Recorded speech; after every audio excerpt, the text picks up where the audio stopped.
Hello, everyone, and welcome to the Galarius Smite League. Today is going to be our round one game of our number 4 seed, the Kittens, versus the number 5 seed, the Daves.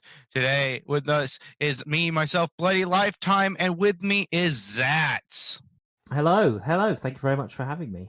I'm looking forward to this game today, and I don't think we've cast together, so I'm hoping that this is going to be a bit of a barn burner against two pretty competitive teams that finished quite close together in the league, actually.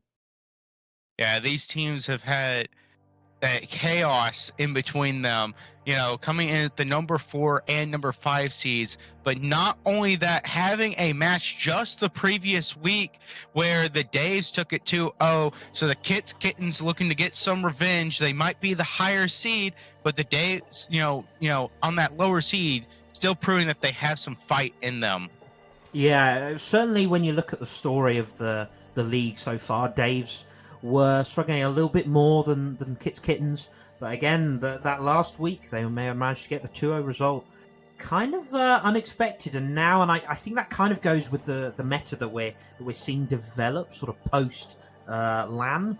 We're seeing all sorts of different janky picks come up, and as well in terms of build variety as well. Kind of anything is game at the moment. So I'm excited to see what these players sort of opt for, and then certainly what they're going to prioritize in these picks and bans as well. We are zooming right into them.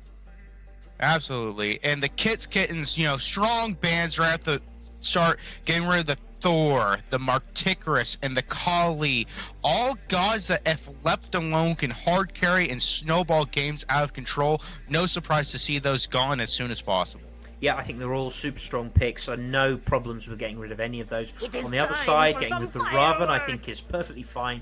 The Freya is more interesting. We have seen these magical ADCs come back into the meta slightly. Again, just a couple of item nerfs, and buffs, I should say, for these magical ADCs have brought them into the meta. I am intrigued, again, by this Oleron pick. This is kind of the other magical ADC that we're seeing, but on the flip side, the Baba Yaga top pick makes perfect sense. I think she's the premier mid laner at the moment, but when you look at what Dave's got in response, they've got a pretty strong dual lane to start off with. Yeah, as you mentioned, that Baba Yaga, the premier pick in the mid lane, being so good, being able to stack prophetic cloak in the mid lane using the creeping cabin passive, being able to both be tanky and so damaging with that ethereal staff and that soul reaper build as well. That Horus Oleron, if that Oleron is going into the ADC, which I can assume it is going to be a scary lane. Horus having so much upfront pressure while the Oleron having so much back end pressure, and a lot of team fight potential with just those two gods in this early draft. Yeah, absolutely. I think a lot of pick potential. If you get caught by that Horus with the fracture, and then suddenly there's a sanctified field, you're going to be able to blow up anyone already with the Oleron, and now you've got the Agni as well. But I have to say, I look at the other side, their top three is pretty frightening, if I'm honest. The Baba Yaga, the Jormungandr, the Kuzenbo, none of them care about the sanctified fields. That's the first thing that stands out to me. You've got a lot of pressure in solo lane. Kuzenbo, depending on who that other ADC is, can have quite a bit of kill potential. Not so much lane pressure, but kill potential is quite high on this Kuzenbo. You cannot step too high up on this. And frankly, I am a little bit surprised that this Kuzenbo was allowed through. We often see it banned out in the first phase. They instead went for this Sun Wukong, which we haven't really touched on. I can only assume that's a target ban against perhaps Azza on the side of Kittens, but the fact is, they've let through the Kuzenbo. I think Yorm is a very highly prioritized solo pick, and the Baba we already mentioned. That's a pretty scary top three, but I don't hate what Dave's have drafted in response so far. Yeah, and the Daves, drafting that Augie at the tail end of that, and, snowballing into those bans, the Achilles Bakasura being banned out, Baka being such a menace in the jungle, able to steal farm so efficiently, and, Achilles with that fatal strike being buffed, that execute percentage being raised, such a terrifying threat in the solo lane right now. So no surprise the Kittens ban those out, and the Daves banning out the Rama and the Hachiman, two of the top tier ADCs. Good to ban out, knowing that Oleron is going to be going into the dual lane, and the Kittens not having their ADC quite yet. Yeah, perfectly good bans, very safe, certainly in lane and in team fights, but also helps with the dive a lot. So good to get those away. They've taken the Camazots, which I'm intrigued to see where this is going. I suspect it will go jungle. We're not seeing it so much in the solo lane, even though I do think it has viability. If I'm Dave's, I'm looking for just I think of how good a Thanatos would be here into the Baba, into the Yorm.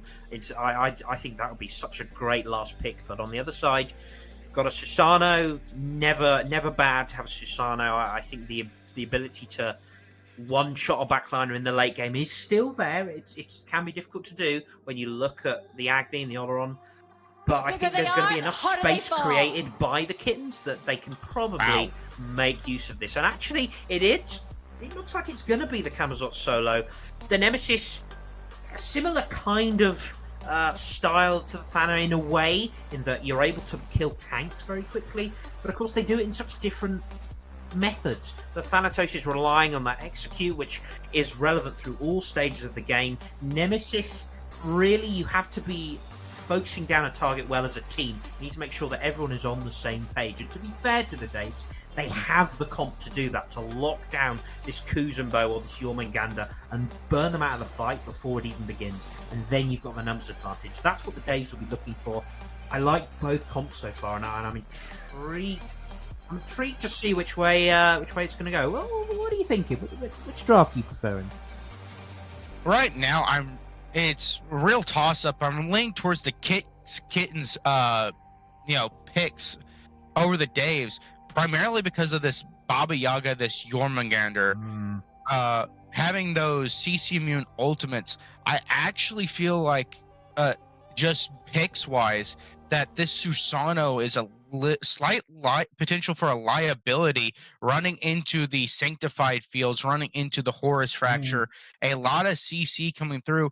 And one of Susano's biggest weaknesses is actually getting caught with no ability to avoid CC, not having any CC immune ultimates, not having any way to really avoid that. So that might be something that plays out in this game, is a potential thing to worry about and be a concern about, rather than being that great pick that they're hoping that it is.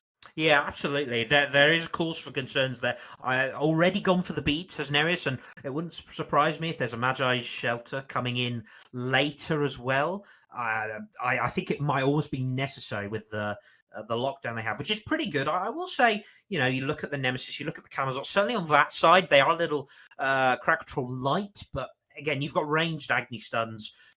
Horus is so good for that as well, and the Sanctified Field. They've certainly got enough there that I wouldn't be too worried about dealing with this Susano, but already we've got a little bit of early pressure. That's the power of the And Kuzumbo. right now, this Kuzumo gets pulled in, is going to hit with a fracture, Autos. off that dash, is going to get put down to really low health, is going to be able to slip away. The Dave's not quite able to find the kill. Ooh. And Monk's Legacy with a beautiful teleport off the Heimdall, getting out from in between Popular and Pyclo, is barely going to squeak out. Both the Dave's putting up a lot of pressure on this dual lane already. Yeah, and I like that because for Kuzumbo to do that big damage with the push, you kind of have to tank a lot in response, and you are going to take a lot of minion damage at this early stage. So Popular recognizing that, and again, good autos again between the two ADCs. It's a nice little skirmish. Again, I would still give it to the side of Dave's if in terms of who's getting pressure, but again, you can't rule out the kill potential that this Kuzumbo offers. And again, that's a nice little push, not quite into tower, and Popular's going to zoom right on out there.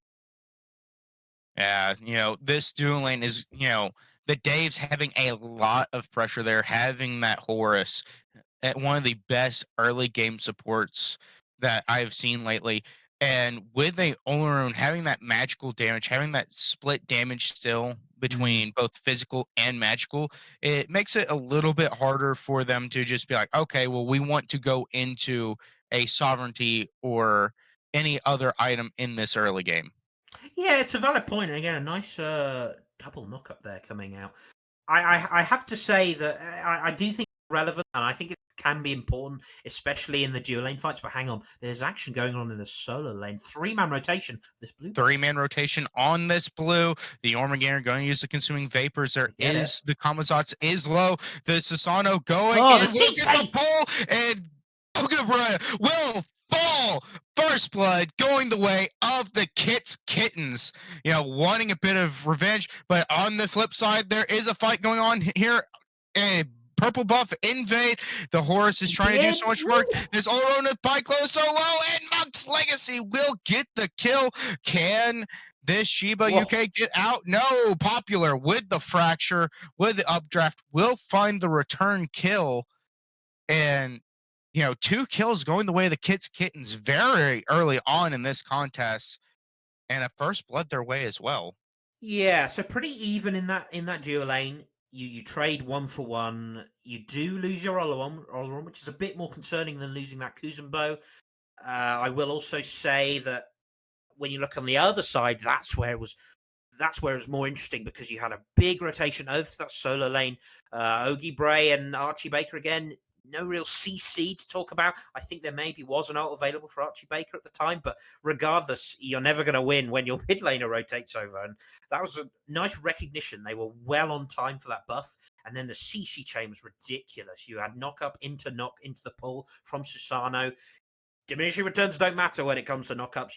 You're in the air for however long, and there's nothing you can do about it. And in that case, Ogie Bray completely stuck. Did have the beads available, but again, you can't beads mid-air. It's not going to help you survive any longer. So I love that. I kind of think they could have backed out of it early, having seen the big rotation. I mean, onto Monk's Legacy, but the teleport is going to get him nice and safely out. Is going to avoid that fracture from the Horus, just barely off the mark. And it means that crystal is going to be on cooldown for quite a long while. Certainly won't have any additional points in it yet, which does reduce the cooldown. That's important, and you know, that can be a strategy if you're under the cosh to put some points into that once you've maxed your first ability. But for now, that is going to be something that I'll be looking at. No beads available for Monk's Legacy either. You know that cooldown is not available, certainly. So perhaps you're saying to Archie Baker, look, can we make a gank happen over here? There's certainly the opportunity with the Sanctified Fields as well. If you can force out that Heimdall ultimate, then that's suddenly alarm bells should be ringing for Archie Baker. Can we get a kill over onto this Heimdall and just make things a little bit easier for Piccolo on this Oleron? But instead, it's going to be Nereus fighting the mid lane. A fight brewing up here in the mid lane. Right now, he's trying to get out of dodge, but Nezareth will track Mino down, will get the kill, the home sweet home, trying to keep himself alive, and right now is going to be able to back out, but this Susano ripping and tearing through this team of the Daves, putting in so much work through these team fights, is not going to be able to find the kill onto Popular, is going to get him low, but is going to be able to get out a kill going the way of the Kittens, taking down Mino on that Agni here early. Ooh. And there also Sanctified Fields is gonna trade ultimates with Monk's Legacy. The beads will be burned though onto, you know, Piccolo, so not gonna have that up. Is gonna be forced to use it, having a Heimdall trying to run him down. Ooh.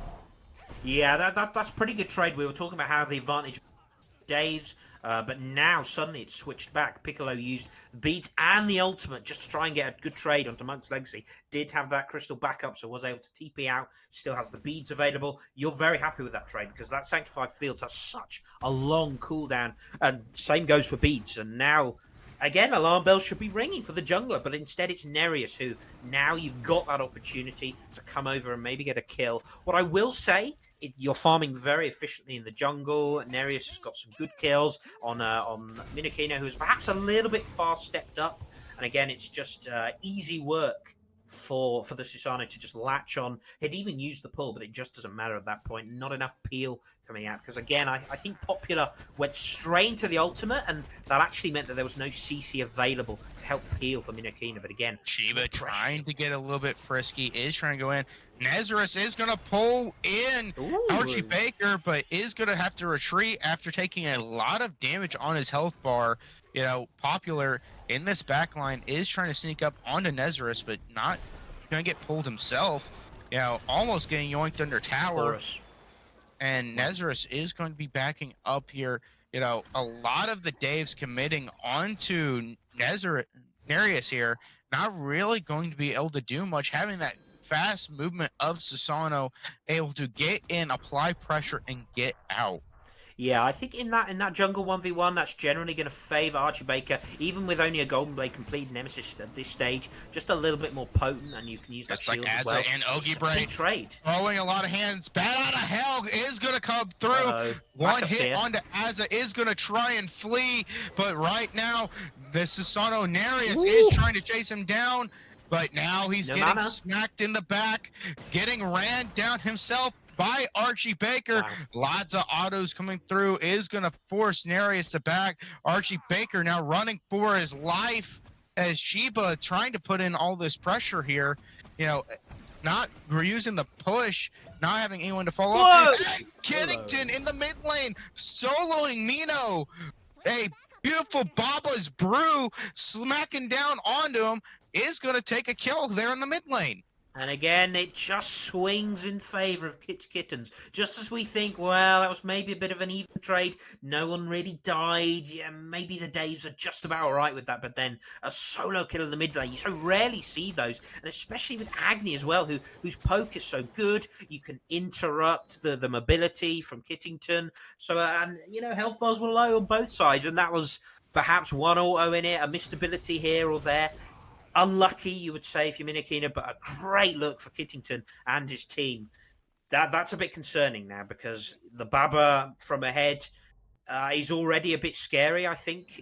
With how builds are at the moment, you can build a little bit more defense. I wonder if we'll see that. Already has the fully stacked Warlock staff at 9 minutes. Of course, that partly down to that Baba passive, but still, that's got to be something you need to look at because, again, you don't have a lot to do with that. Sheba in no man's land is alone between three. He is going to use the Watery Grave, trying to get run out. Archie Baker is trying to run him down with the help of Popular. And this right here, and Sheba will not be able to escape. Archie and Popular are going to track him down with the help of the Mino with the Rain of Fire ultimates from that Agony. Yeah, that just about did enough there. And another big fight is going to be picked up here. Kittington is going to be forced to use the home sweet home. Rain of Fire is going to strike him down again. But that big ultimate from Nereus is going to track down and kill Mino. Three of them is going to be able to take him out in the back line. His whole team's there to help him, but it doesn't matter with that knock-up of that Susano ultimate is going to be able to run through, and he's still going. Doing even more damage is Nereus on the Susano, pulling them back in for Monk's Legacy to tear him up, and Monk's Legacy, with the help of Just Azza, are going to take out Popular as well.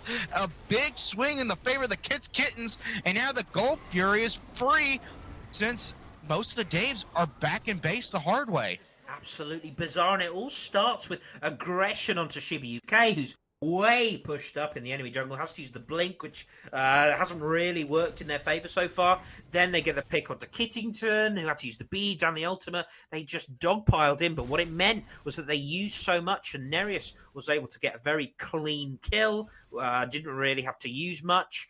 And then, I got a massive ultimate as well, by the way. And then it's the rotation in from Just Like Azza, who making the most of that teleport, had that available, was able to zoom on into lane, clear the wave, and then rotate immediately over for this, what turned out to be a Gold Fury fight, whereas Ogibrae, of course, doesn't have that TP, takes longer to get back to the lane, maybe takes longer to clear the wave, and as such, couldn't even look to rotate. And you just knew that was never an option. And the call was, these guys, teams are going to start setting up for these beacon fights. Both teams are here. The 12 minutes is here. These beacons are so crucial. Having that 1% movement and that 5% structure damage throughout the entire game being a permanent buff. The Kittens with a lot of zoning look like they're going to be able to take this without much resistance from the Daves. And that Kamazatsu Ogibrae not rotating is just going to be over in the solo lane farming.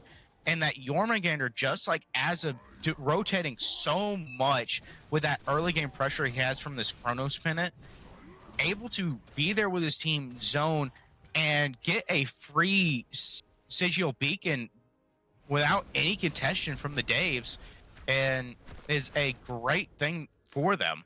Oh wow, and ult's already been used, and actually Shibra's here, can get the good Sanctified beat just filter early down. though. Piccolo is in danger, is gonna get pulled by Shiba, and Monk's Legacy doing so well, hitting almost all of his autos there, with Shiba on the rotation to grab a hold of Piccolo and just lock that Olorun down and getting another kill for the Kittens. Now they're looking to pressure this tier 1, only having Popular here.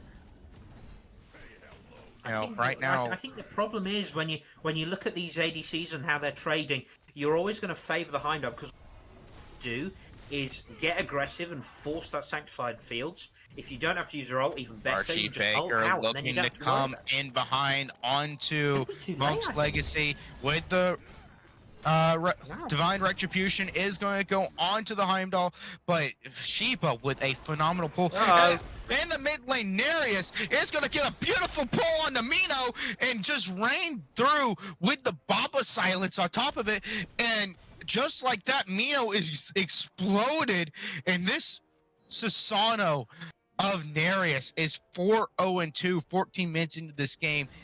You know, we were worried about him potentially getting caught up in these Sanctified Fields, potentially being a disaster pick, but he is running through the Daves and just absolutely bullying their backline off cooldown, and he is still going in and going to grab a kill onto Piccolo with the help of his team at this back XP camp. And now they're rotating as a full team into this mid lane, and Archie Baker and Popular don't have any idea. Not having the wards, is going to blink in, is barely going to miss the pull, and that is going to be Archie Baker slipping away at the skin of his teeth. And now the Kittens trying to set up for this Pyromancer, having Monk's Legacy, having that Heimdall here with them. Yeah, and it's absolutely going to favor them. And actually, I don't think they should be taking this fight. Meanwhile, just like Azra's killed Ogibre, definitely favoring the Kittens now. And this Pyromancer should be free. Daves know this. They're backing off. Yeah, this is another free objective for them. And the game is going to continue and it looks like Popular and Mino are going to try and contest, having the Rain of Fire, having that ability to get in and try and contest this. Mino lurking over the wall as the Kittens are setting up this Pyro.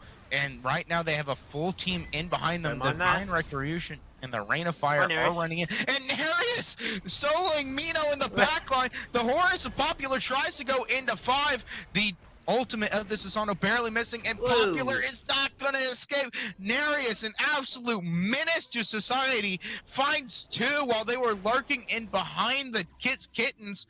This man is on fire, having that Hydra's Lament and knowing how to use it, knowing how to auto attack cancel in this upper division is crucial on this Susano, and he is doing it phenomenally. The Kittens leaving behind the Pyromancer and instead picking up this Oni Fury. They do have Piccolo and Archie Baker in the backline. They will find the kill onto Shiba, but the Kittens will take the Oni Fury. The Sanctified Fields are coming through, trying to save Archie Baker's life, but it doesn't matter. Kittens with the home sweet home is going to rain through. The fire still spewing onto Piccolo as Monk's Legacy finds the kill with the auto onto him. It just feels like the Daves aren't just keep doing the same thing over and over. They keep trying to take these scrappy fights, and in the end, just like Asa trying to steal the Pyro from the Daves, Ogibre so low, forced to use the Battle of the Hell, but the World Serpent, it might try and chase, but no, deciding it's not worth it, is going to leave it alone. Through all of that, the Kittens a very dominant lead at this point, over 5,000 gold ahead of the Daves, having Oni Fury on the board, having those Oni minions who press these lanes, and having gotten a 15-4 kill lead is these objectives is such a brutal, devastating rally to this Daves, and they really need to try and recover here. Yeah, and you're spot on. It is all around Nereus at the moment. the playmaker of this team, the definition of playmaker, making everything happen, and they don't really have an answer to it. I think Oleron right now is a walking P camp. Nereus just off the mark with the pull, and that'll be that. Now they are trying to deal with Ogie Bray a little bit, who, to them and Dave's credits, they have been split pushing quite well. They've already taken the tier 1 towers in solo and in duo side.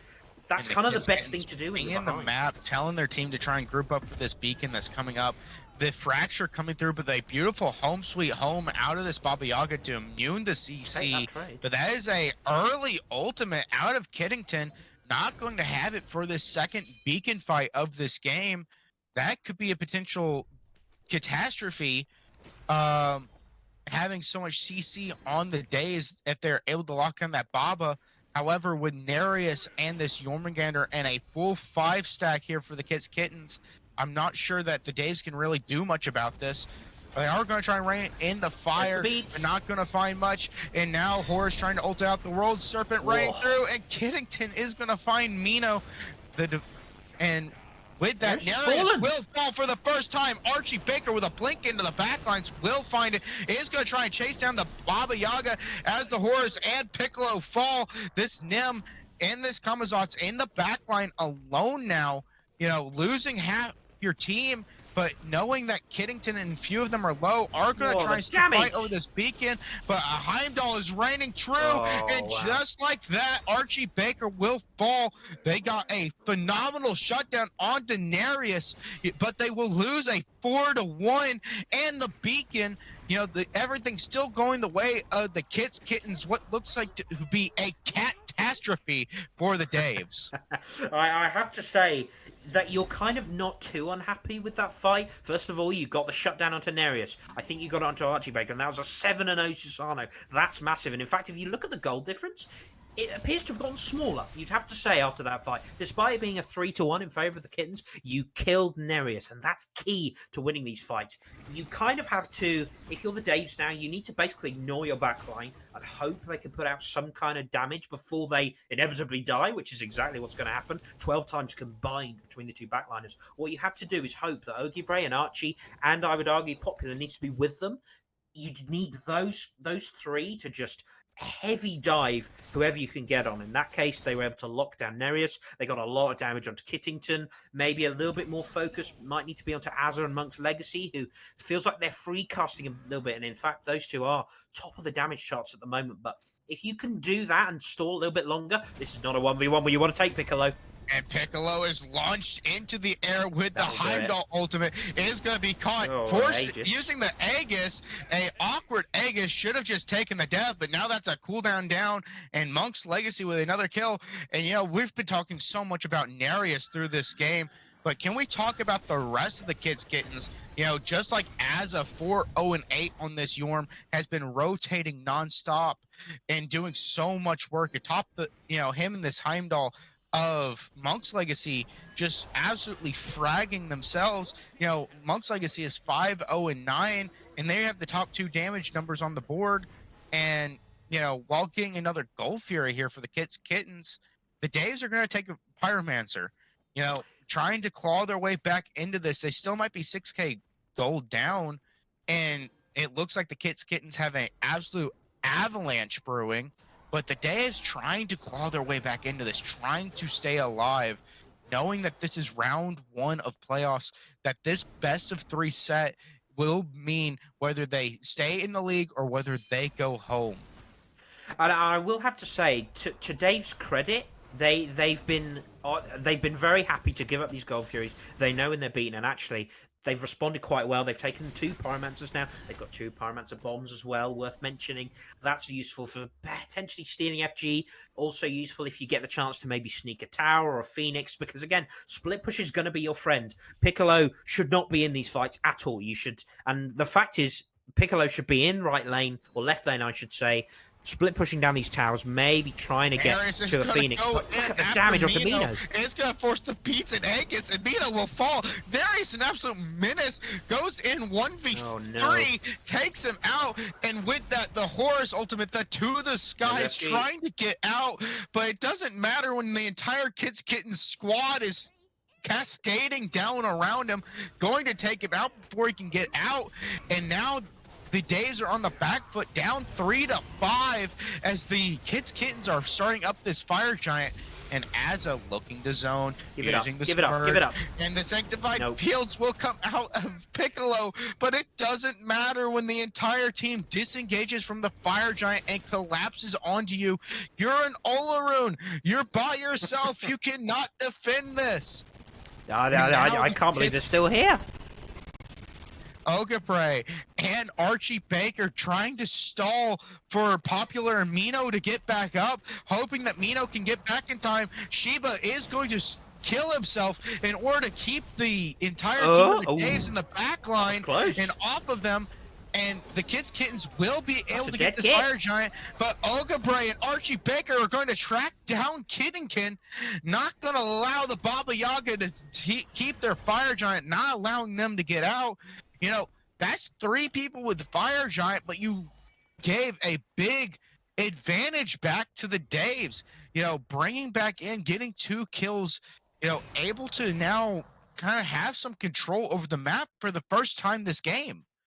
To be fair, I said they shouldn't step up, and indeed the walking harpy that is Piccolo died once again. But the fact is, I think Kittens misplayed a little bit there, because they knew Archie Baker was walking around in their backline. They kind of just ignored him and hoped, and they kind of 50-50 the fire giant. Look, there's more fighting. On Darius is going to put him down to very low HP. The tick damage, tick is going to live, and with that, the Ogapre will fall to the rest of the Kittens, having to go a little bit deep, trying to remove Nereus from the equation. Will lose the life of his own.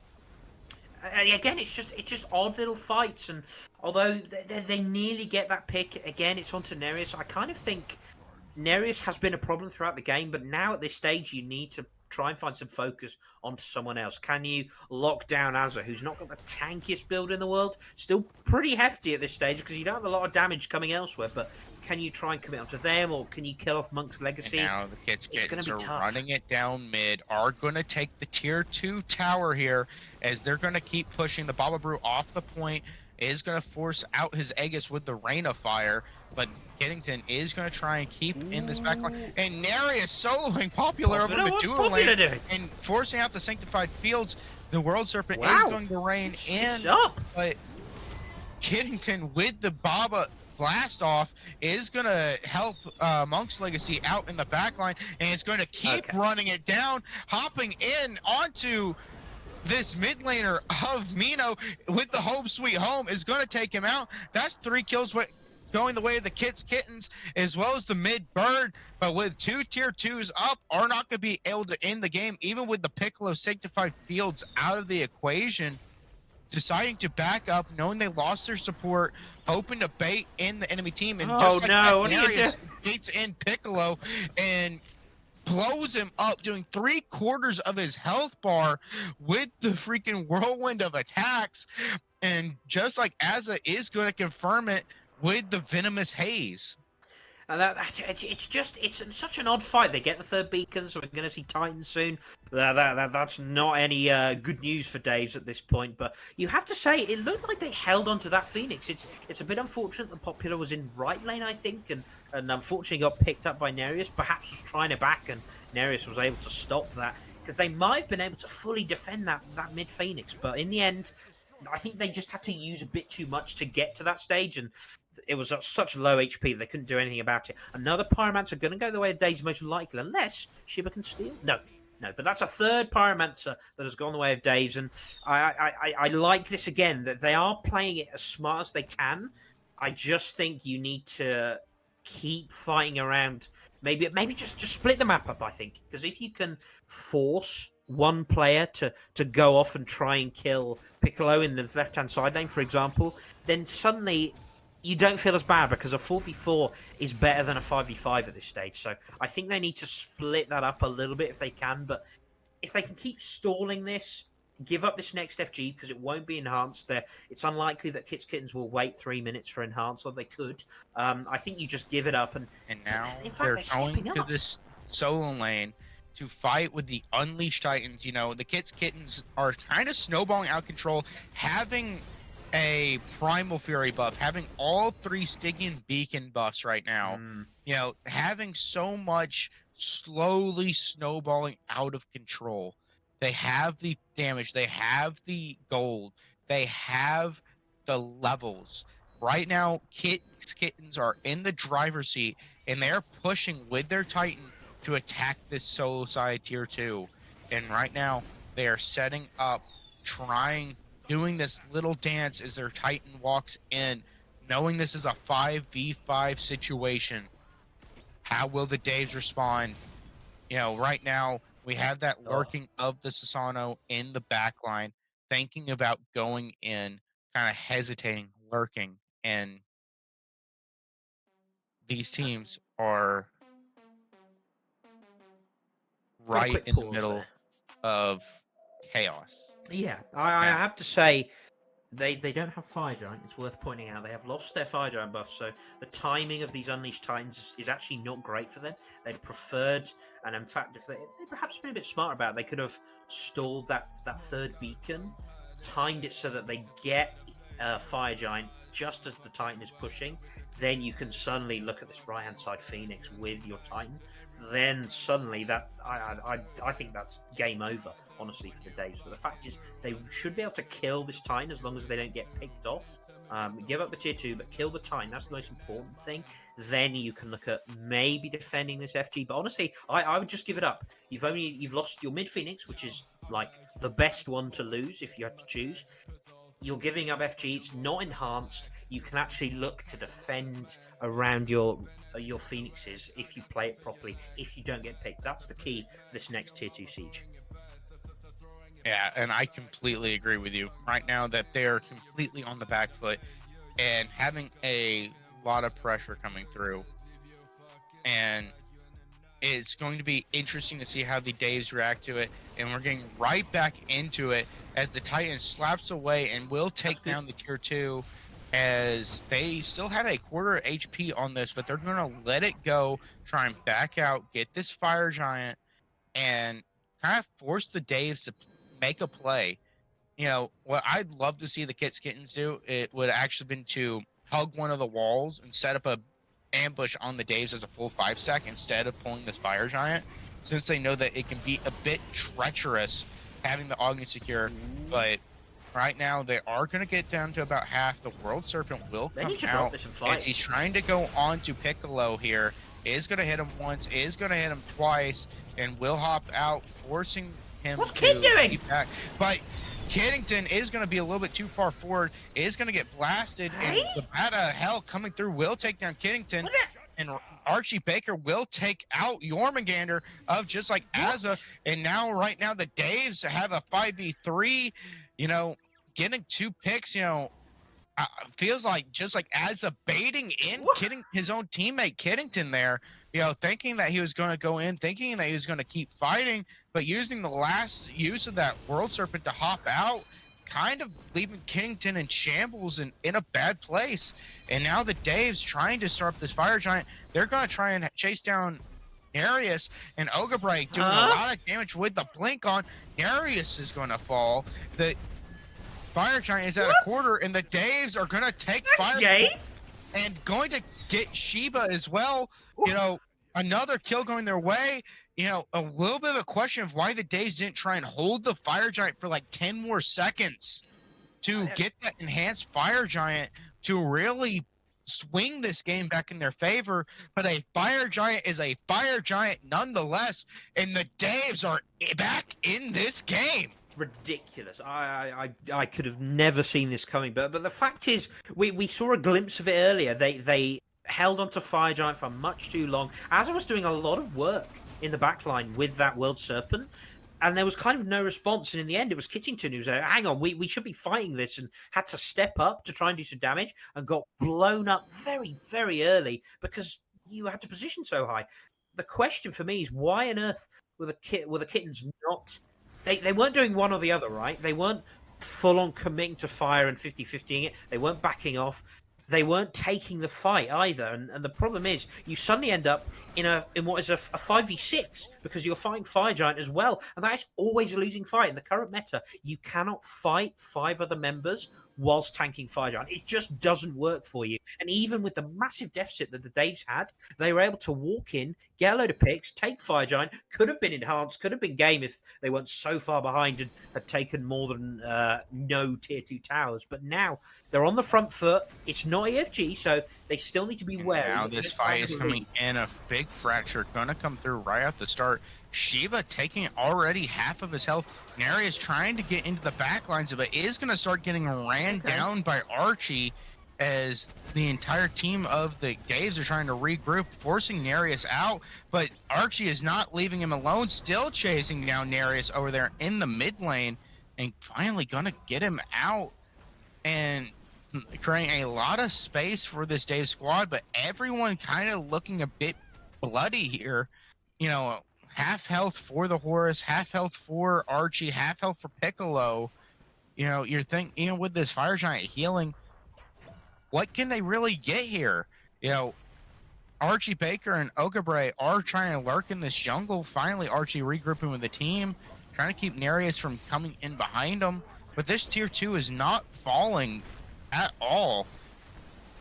I will say that I think the Kittens are having to commit a lot of resources to defend this. I will also say they managed to get the tier 2 in mid. You've got only minions that have just died, so that right tower hasn't quite fallen. But it's worth remembering that they are still behind. And for Daves, this Fire Giant is just for recouping your losses a bit. Taking these towers. And Ogre is going to manage to get the mid Phoenix using the bomb that he had.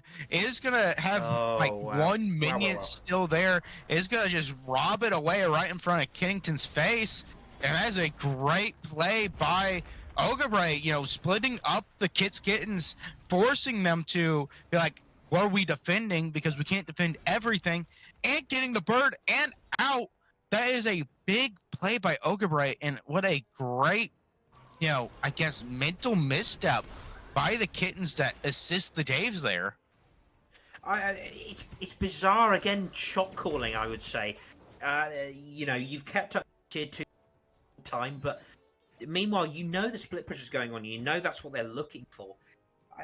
I mean, look, it caught everyone out. It caught me out. I wasn't ready for it, but and it's a great play from Ogre to recognize that. Again, use that Pyromancer bomb. Look how much value those 3 Pyromancers previously have given them. It's basically meant that suddenly, when you look at this next EFG, they're going to be essentially even in gold, even in XP. In fact, if anything, Shibo is the only one who's not level 20 at this stage. So the Daves are maybe winning on that front. But now, it is all on them. The momentum has suddenly swung in their favor. So now they want to get aggressive positioning, get wards out deep in the enemy jungle so that you have position around this Fire Giant to try and get a pick. Because remember, you don't want to take a 5v5 while tanking Fire Giant. Learn from what the Kittens have failed to do and make sure that you do it properly. Get the numbers advantage first. Make sure it's a guaranteed Fire Giant. Then you can go for it. And you know that, you mentioned this Fire Giant fight is going to be crucial. Whoever wins this fight over this Fire Giant is more than likely going to win this game. This is enhanced Fire Giant.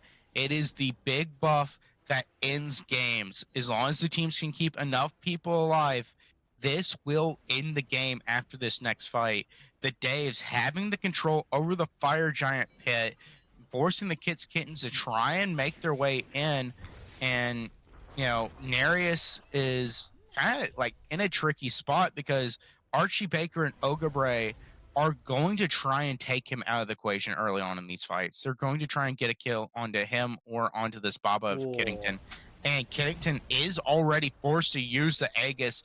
The Rain of Fire of Mino, scary and terrifying enough, grinding into that backline, is going to force him to back up, force him to use the Aegis, which could be entirely detrimental and, you know, be what kills him here. And when this fight continues, both the Daves kind of backing off, regrouping, getting their buffs, knowing that they have the better ward coverage, knowing that the Kittens are not in the jungle over there by the Fire Giant, knowing that they have a little bit of leisure to move and adjust themselves at this moment.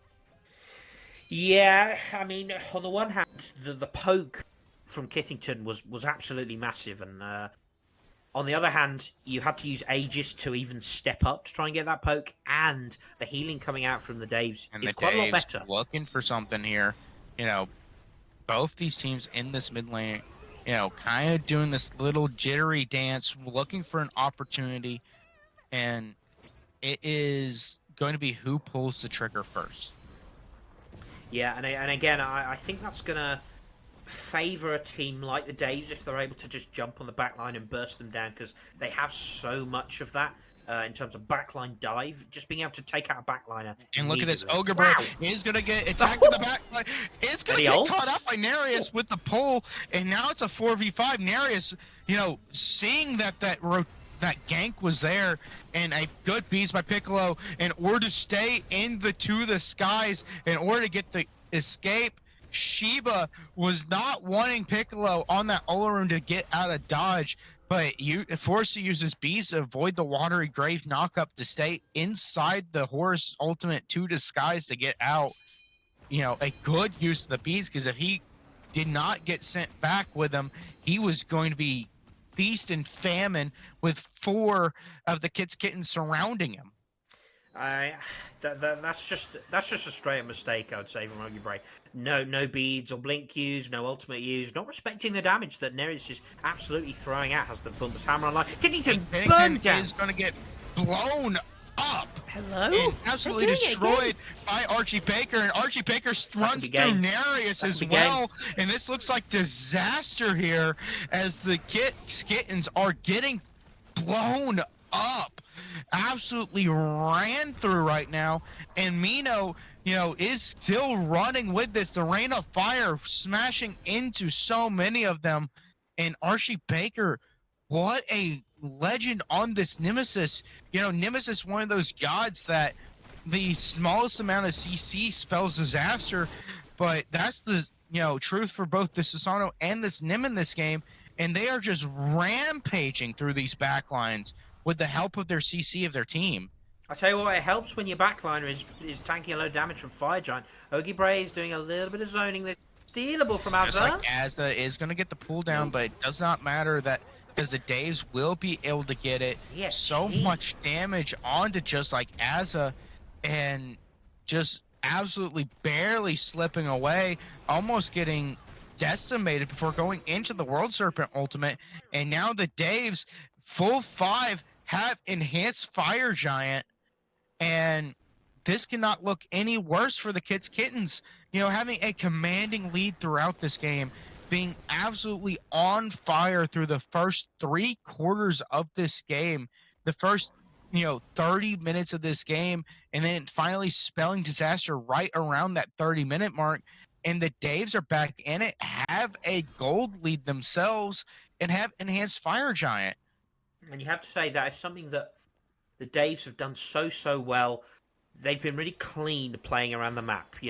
When it came to those early Gold Furies, they were willing to give them up in order to keep up with farms. Certainly on this Camazotz, on this Nemesis, they knew what they could give up on the map and what they couldn't. And the fact is, they were always around for these Fire Giants. Even if I was saying, maybe they shouldn't be stepping up for them, but they always took the fight properly, played the map very well, and now suddenly they've got enhanced Fire Giant. They're all full build. They've got 2 Pyromancer bombs in their pocket, a weakened mid Phoenix. This is all in their favor now, and you have to say this is going to be a tough defense for Kittens. Luckily, they do have a team that is very siege resilient. Very true. But all relics are up for both teams.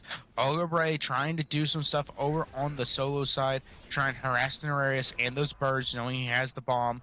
But this is going to be a big fight. Nereus doing a lot of damage to Ogre Bray. Ogre Bray is going to be forced to use the Bat Out of Hell. The Susano ultimate comes through a bit early, but Nereus will find the kill onto Ogre Bray and be able to escape, even getting the Nelm on him. And the kittens, with a good defense, will get a solo kill onto Ogre Bray due to Nereus. Nereus, this hero of this kittens teams throughout this game, has been there every single fight, trying to put so much pressure on these backlines. And these recent fights, he's not been able to get in, but he's been getting some massive solo kills onto Ogre Bray, and really trying to give that Kittens teams back that life that's slowly been stripped away from them by the Daves. Again, the problem is that you whilst you've been able to get like another good pick onto Ogibray, I'm saying actually that they've actually defended this, and I don't really know how. Because again, if you were splitting the map properly, you've got those two pyro bombs. I think you can just go and try and rush a Phoenix here. And in fact, they are still sort of positioning around like they still want to get it. They decided to get Primal Fury. It's I don't know. It seems a bit hesitant for me. It feels like the Daves haven't been in this position yet. This game now they are. It feels like they're a little bit flustered, and of course, it doesn't help when your solo laner falls like that, diving right inside Phoenix. It was the right idea. Knew that their Archbaker was coming in as well with the blink, but yeah, it just feels like they're not quite sure what to do, which is completely polar opposite to how they've been playing it so far. All their fights previously and all their map play has been very, very precise. They've been doing really, really well done in terms of shot calling. What are we giving up? What are we not? But now it feels like they're a little bit flustered, maybe playing it a little bit too safe, because I think that should have massively favoured them. But again, maybe I'm underestimating the power of having this Yorm on defense. Maybe they really can't step up. Yeah, you make some good points, and you gotta think about the value of this Kuzenbo, of this Jormungandr, Yeah. you know, and even Nereus, this ability to displace your enemies. You also have Monk's Legacy with the Heimdall ultimates. Um, and so you have this massive ability to displace the Daves if they do go in on these fights. So it's one of those things where it's very hard to commit onto these Phoenixes, uh, and when you're not as five, because they can displace any one of you and potentially get a pick. So you have to be a little precautious, and it's a little bit of hesitancy on the part of the Daves. We'll give the Kittens some breathing room. Their Fire Giant buff has since expired for about 50 seconds now. And now the EFG is coming back up here in 5 seconds. A lot of damage is going to come through onto Popular. Getting absolutely hit by Monk's Legacy, and Shiba trying to set up a kill, but not quite finding anyone that doesn't have a ton of protections. And right now, Azza is going to get bopped a little bit by Ogibray on this, solo side, taking about half his health. And right now, the Daves have control over this. It's going to be hard for the Kittens to get in on this fight, but Shiba is going to use Solari Grave, trying to keep Ogibray out. Nereus is going to get pushed out instantly, absolutely blown up, trying to get into the back line. Who does the Kittens have? Because the EFG is gone. The Kittens steal it! The Sanctified Fields will come out. Kuzenbo will fall, and Monk's Legacy is going to keep going with the help of Kiddington of this Baba Yaga. And right now, Monk's Legacy is charging in forward, getting the triple, is going to run in on Mino, but Mino will trade him out. Mino with a massive shutdown. This Monk's Legacy, this Heimdall 10-1, getting the triple, but will finally fall, not having the beats, not having the Aegis, the CC of this Agni, turning it around. EFG may have gotten stolen by the Kittens, but there is a 3 for 3 and a beautiful kill by Mino, kind of saving the day a little bit. But Nereus is going to find the kill on the Archie Baker off the knockup of Azza. And now it's just Mino on this Agni to try and defend. But luckily, not really having the pressure right now. Only having Azza, only having Nereus, not able to force these birds, waiting for the respawns, going to try and set up, get this Oni Fury, and use the fact that Azza and Nereus both still have enhanced Fire Giant to try and force a fight and put some pressure in here against the Daves. The Daves looking very good, very strong, are, fighting their way back into this game constantly, but the Kittens showing why they're, still ahead in this game. A beautiful steal of that enhanced Fire Giant, definitely swinging the fight in their favor. That huge power buff, that life gain, and everything else able to keep them alive in that fight. definitely could have gone the way of the Daves had they gotten it. Having that huge spike swing in their favor instead. Ah, man, I've never felt an EFG feel so non-impactful to a game because it just feels like we're back where we started. Not the ideal targets to have your enhanced fire giant, your solo and your jungle. I mean, certainly Nereus will be able to solo down a Phoenix if given enough time and space. But other than that, it just feels like we're back to even. But And also right now, a traded. big fight coming through, and Ogre will find the kill on Daenerys, and Archie Baker is going to be able to slip away with a beautiful blink. And right now, Ogre, he forced to use the bat out of the hell by Sheba. Sheba was trying to chase him down, a quarter HP after taking out Nereus. And we mentioned that Fire Giant, well, it's no only on Azza now as Nereus falls. So there's only one enhanced fire giant on the board, and Horus with the to the skies is gonna bring in the team, but not quite putting it far enough into the back lines. And you'll see the Kittens are able to disengage there. And this Oni Fury is going to be picked up and stolen by the Kittens again, but a lot of people out of place. Wow, Monk's Legacy will get a kill, but right now, this Piccolo on this Olaroon doing so much damage, smacking away, trying to get these kills, but a great fight out of the Kittens as a double kill for Azza. They are not letting Mino retreat either. Run, Mino! As they're trying to chase him down. Mino running for his life, having the World Serpent at his feet, at his back. Trying to stun him out, trying to keep him away. Is going to use the dash. The World Serpent is coming through. He still had the ult through all of this. With the help of Nereus, will get a deicide onto the Daves. The Kittens now, still having their ADC up, will be pushing tier 2s, will be pushing this duo side for our up popular, not up for 20 seconds. What can the Kittens do? Sheba looking bloody, looking beaten at 1 HP. Right? No? And they're not going to test their luck. Popular up in 5. Archie and Ogre up in 10 are going to take the best Phoenix in the game, taking down the duocide bird, having Oni waves chipping away at the other birds, knowing with this much pressure, with this much hassle from the minions, that they should be able to regroup, get a EFG for practically free, knowing that the Dave step up, that they might lose everything. Okay, to be fair, I spoke too soon. Minakino, I think, baited long enough that you get the Phoenix, and that's what you get. But this EFG doesn't even feel free. They've managed to kill the Oni minions. They've still got 2 Phoenixes up, and they have got members here. Though, it's going to be hard for them to 50-50 this, and the Kittens will take it for pretty much free, even getting the kill on the Ogre as he tries to contest.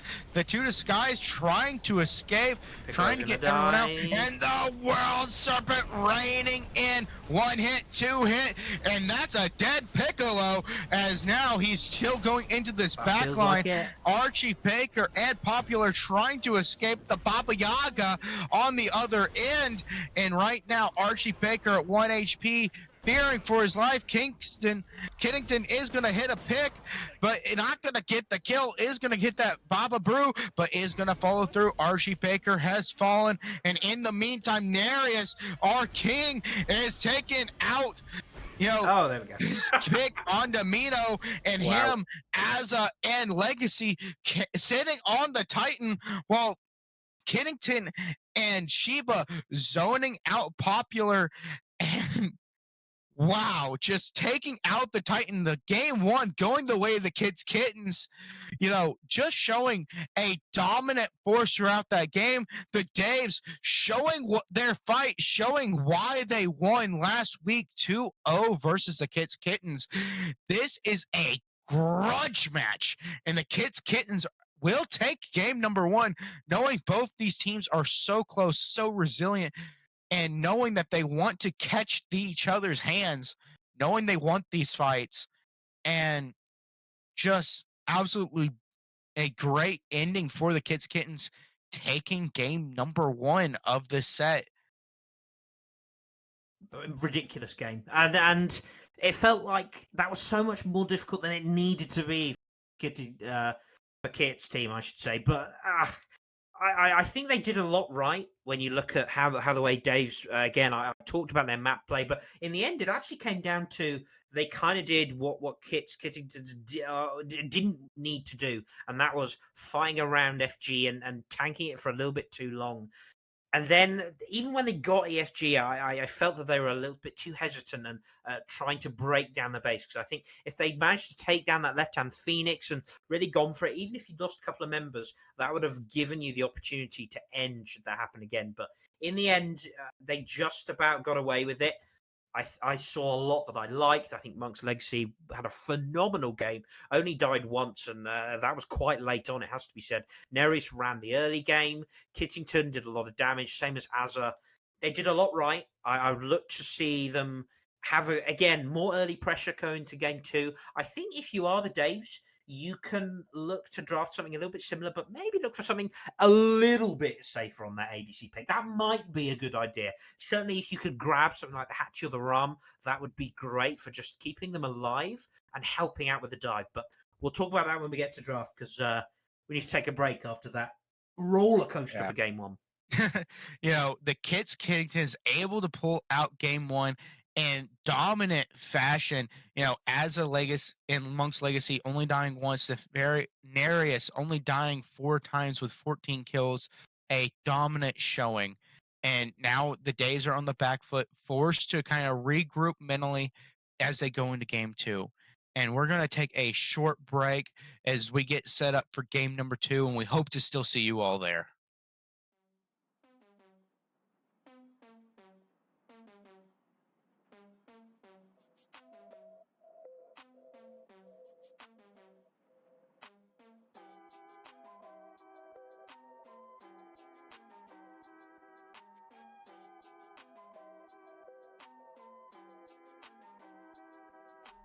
Smoked out, tongue tied, ain't letting your bitches slide. I played you, your eyes gone fucking wide. I wish I could just leave you fucking side. You an annoyance to everyone around you now. And now the two of you, yo, pride the one you fucking through. Underage girls, what the fuck you into? Please tell me what the fuck is going on in your broken ass mind. Yeah. Yeah. Yo, I'm back. My voice just licking my sack. Pistol into the fucking wall, kinda slack. You been talking a lot of smack, but you been acting kinda whack. I got something you lack. Fast sex a Big Mac, and your mama throwing it back, throwing it back. Smoked out, tongue tied, ain't letting your bitches slide. I played you, your eyes gone fucking wide. I wish I could just leave you fucking side. You an annoyance to everyone around you now, and now the two of you, yo, pride the one you fucking through. Underage girls, what the fuck you into? Please tell me what the fuck is going on in your broken ass mind.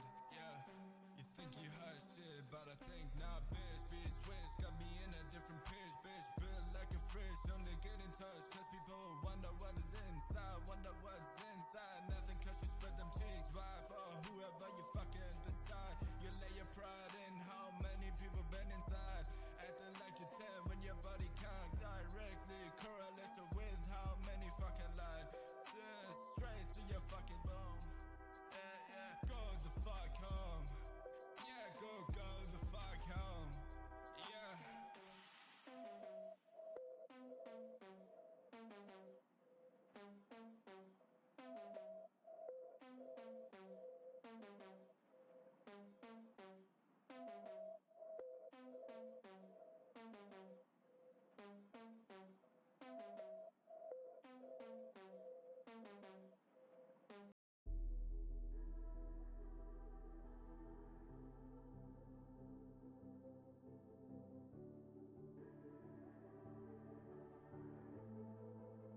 Legends never die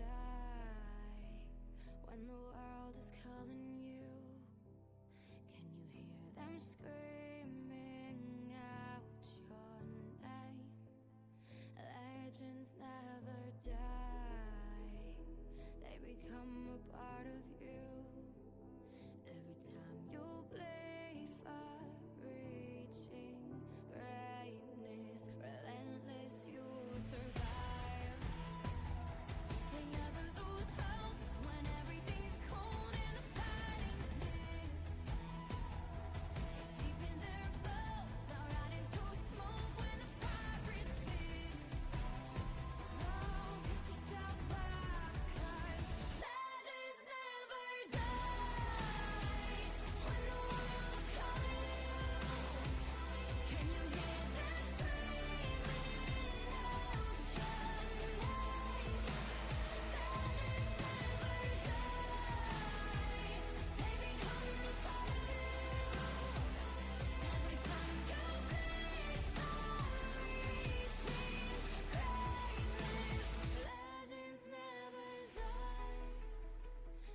Hello and welcome back for game number 2 here in the Galarius Smite League.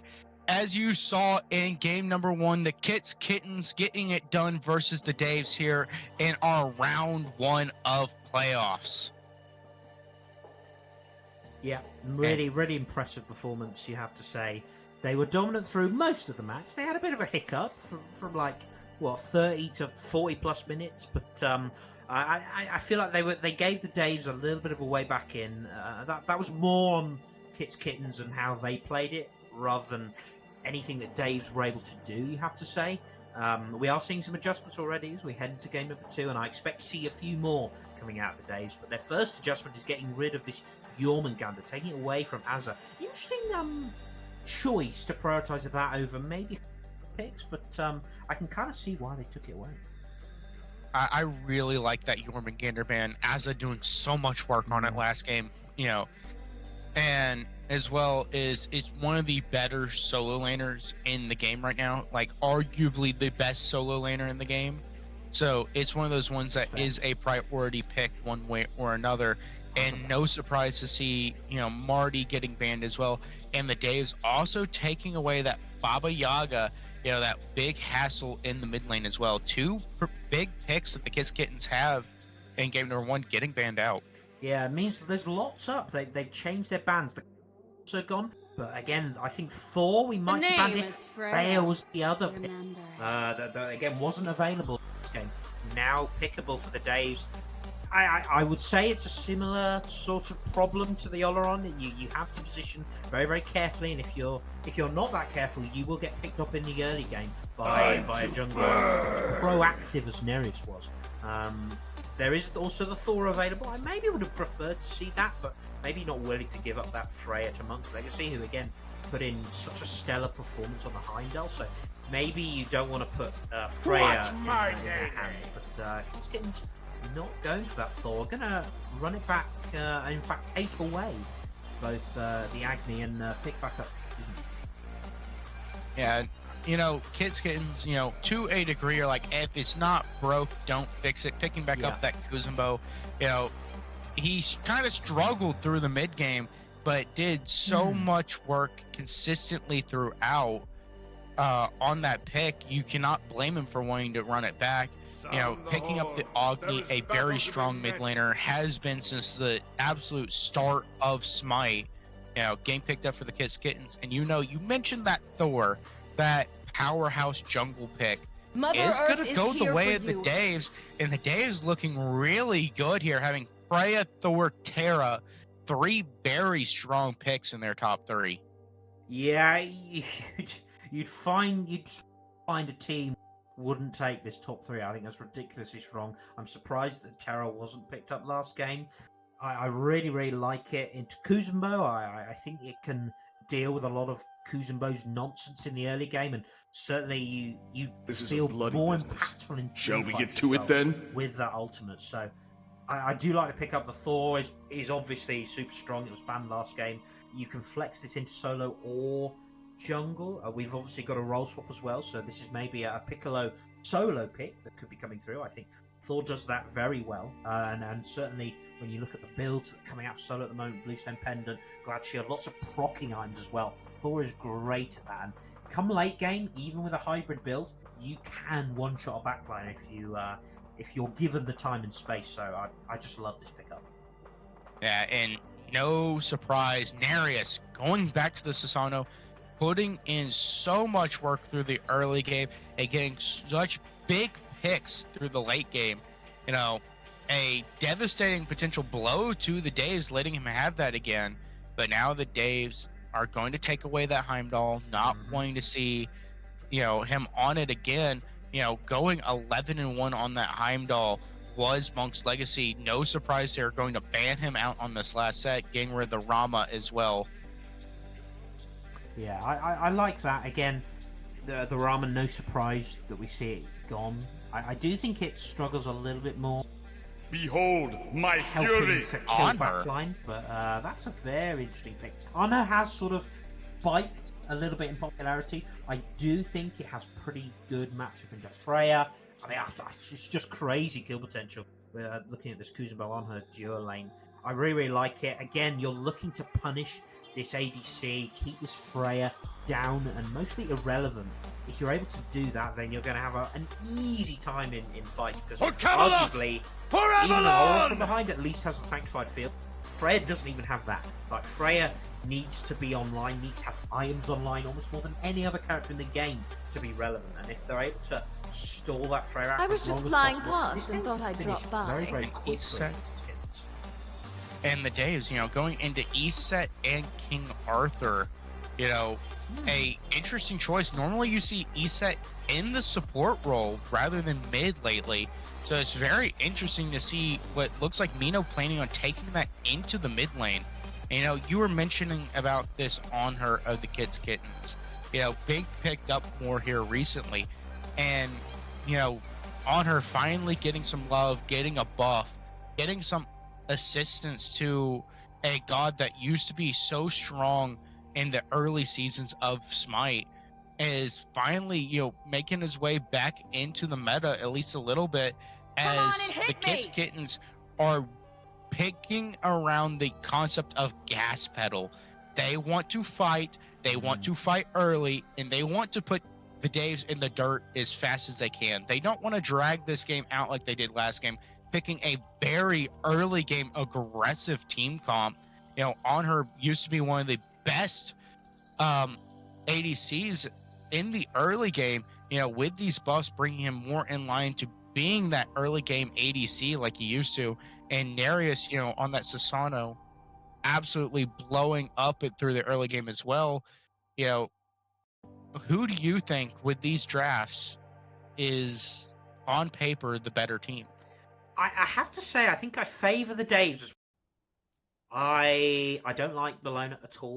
I don't see what it does here at any stage of the game. I don't think you particularly out-pressure Arthur. I think King Arthur, one of the better early game solo lanes, just in terms of sheer clear potential. Bologna is very good at that as well, but you're not particularly outpacing that King Arthur. So, and again, come late game, I actually think you might struggle a little bit here. So that's a big concern for me. But you have to say, everywhere else looks pretty strong. Nereus back on the Susano.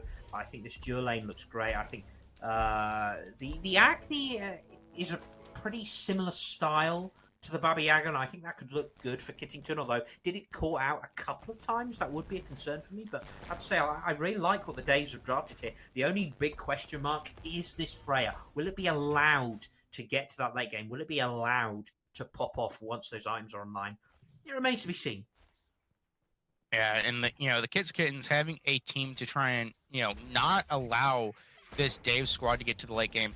And, the Dave squad definitely has the late game comp in my opinion. Whoa, a big damage coming through on that spirit ball off Mino, almost getting a kill on Nereus very early on. But one of the things that you mentioned is this Bologna as well. Being kind of an outlier. I think it's a counter pick to this Freya, having the disarm as soon as Ogre tries to use that ability for his ranged auto attacks, the pulse, you just disarm him. Wow. And a big fight coming through onto the red buff here, as right now Kittington is at 1 HP. A big invade and fight off of the Daves, wanting blood very early on in this game and diving very deep for it, trying to show that we may be the late game picks, but we're going to be aggressive here early.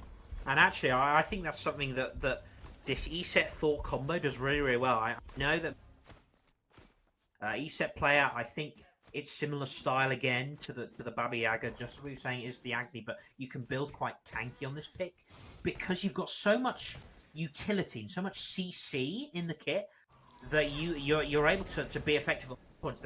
But especially early game with the CC, with the high base damage, you're able to really have a go at Nereus and keep the Susano from fighting. And a big rotation coming in from the Kittens are from the Daves, are going to light up Sheba. The wall is going to Impale. and Ogre will get the first blood on the Freya with the rotation from Archie Baker, and a good start for the Daves. You know, a big first blood going the way of that Freya on Ogre. You know, getting gold, getting levels onto probably the best hyper carry in the game is a great start for the Daves. Yeah, that's got to be a concern. We were saying throughout picks and bans that this is kind of the crucial point. This is what makes their comp work. Will Freya be allowed to get to that late game? And again, she's got first blood. That's already going to give her a big spike towards that first ring, whatever she chooses to go into. Those walls were looking really, really effective. And combined, they were just able to shut down Shiba nice and early, which I think is something they didn't do very well. Kittens are looking for a rotation onto this purple buff as well, and looking to get some blood here. Nereus will find the kill onto Popular, and diving super deep with the help of that Susano ult. He's going to take that purple buff, take a kill, and still get out of dodge. Villadon off the mark here onto Kiddington. The silence from the ESET is going to hit, and the circle of protection with the follow through. Kiddington having nowhere to go, even with the beads, will fall. You know, that combo of Thor and ESET having so much CC here in the mid lane is going to be a beads burner nonetheless. And, you know, just a good kill for the Daves, up 2-1 currently.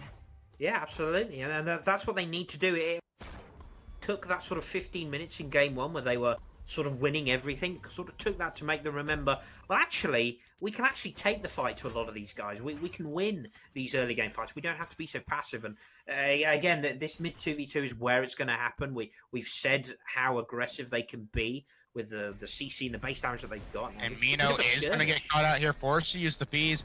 Will get the silence down on Nereus, but he will teleport in and chase her down. A good gank. They're in the mid lane, you know, setting up that ambush, knowing Mino wanted to go for those right mids, and just great use by Nereus and by Kennington to just blow him out of the water for it.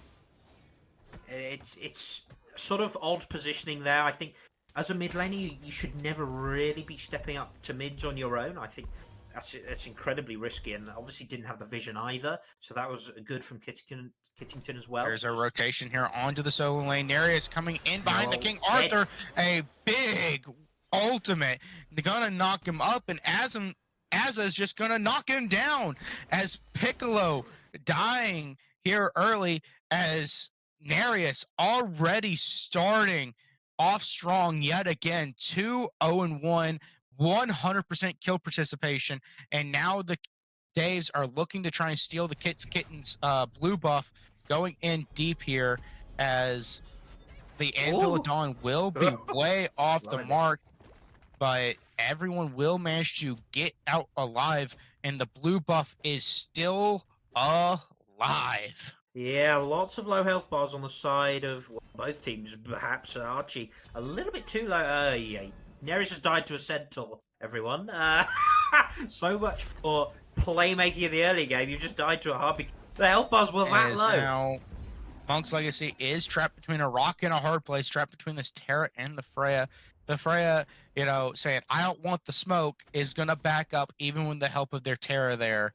So Monk's Legacy able to just walk away, go get his purple, and kind of reset. Yeah, interesting that the Ogre has chosen to go Telkines first. This is obviously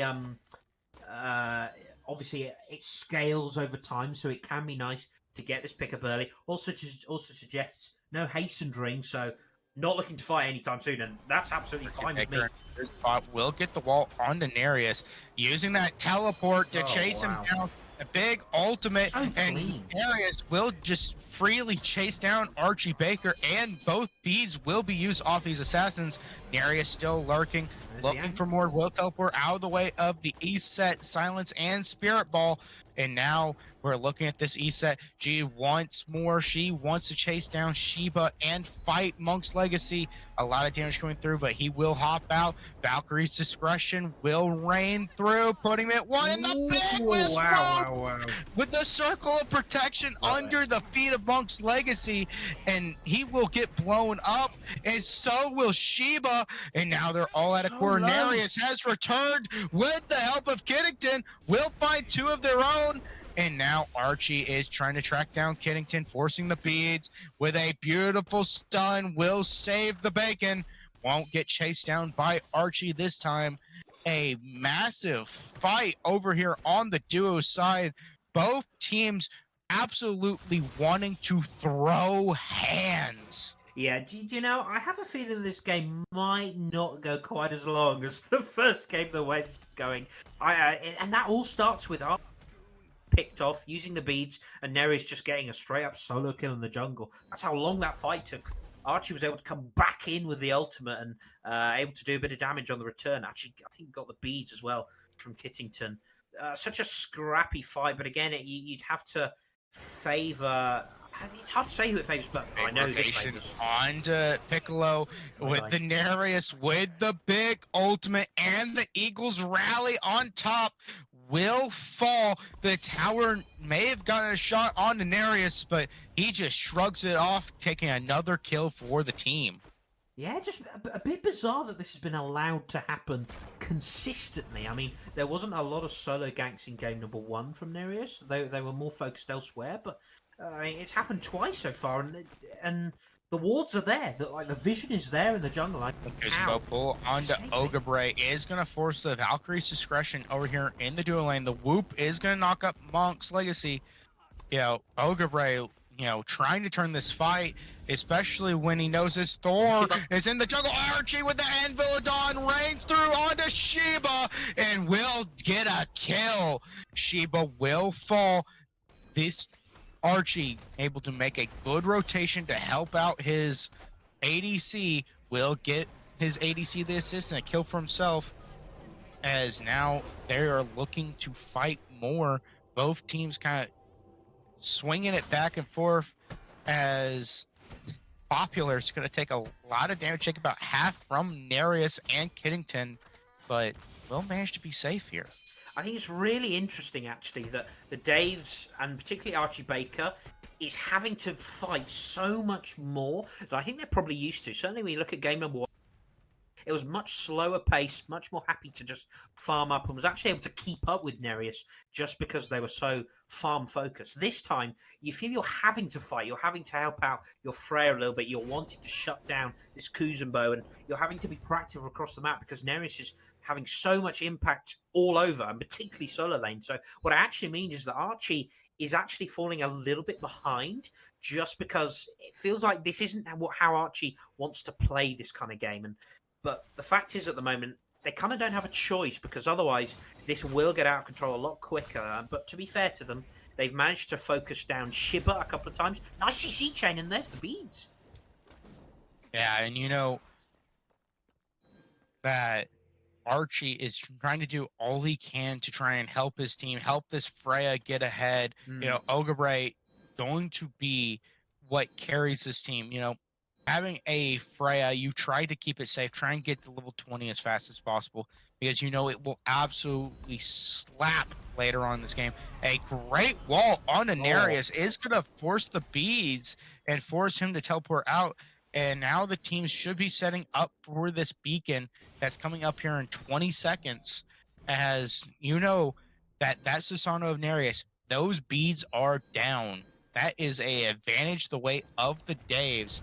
And they do not, and the Kittens do not have their ADC there. Monk's Legacy still way over in the dual lane, but so that's a lot of commit. Wow, that's a massive amount of damage coming through. But the King Arthur is here, and the Bologna is not. A lot of damage raining through, wow. And right now Kittens is low. Anvil of Dawn into the backline, and the Berserker's Barrage will find the kill, but the tower sniper get down will take him out, trading his life for the sake of Kittens, in the sake of creating that space to give the Daves a free beacon. Yeah, okay. So you're able to secure the beacon for yourself. You do get a 1-for-1 trade.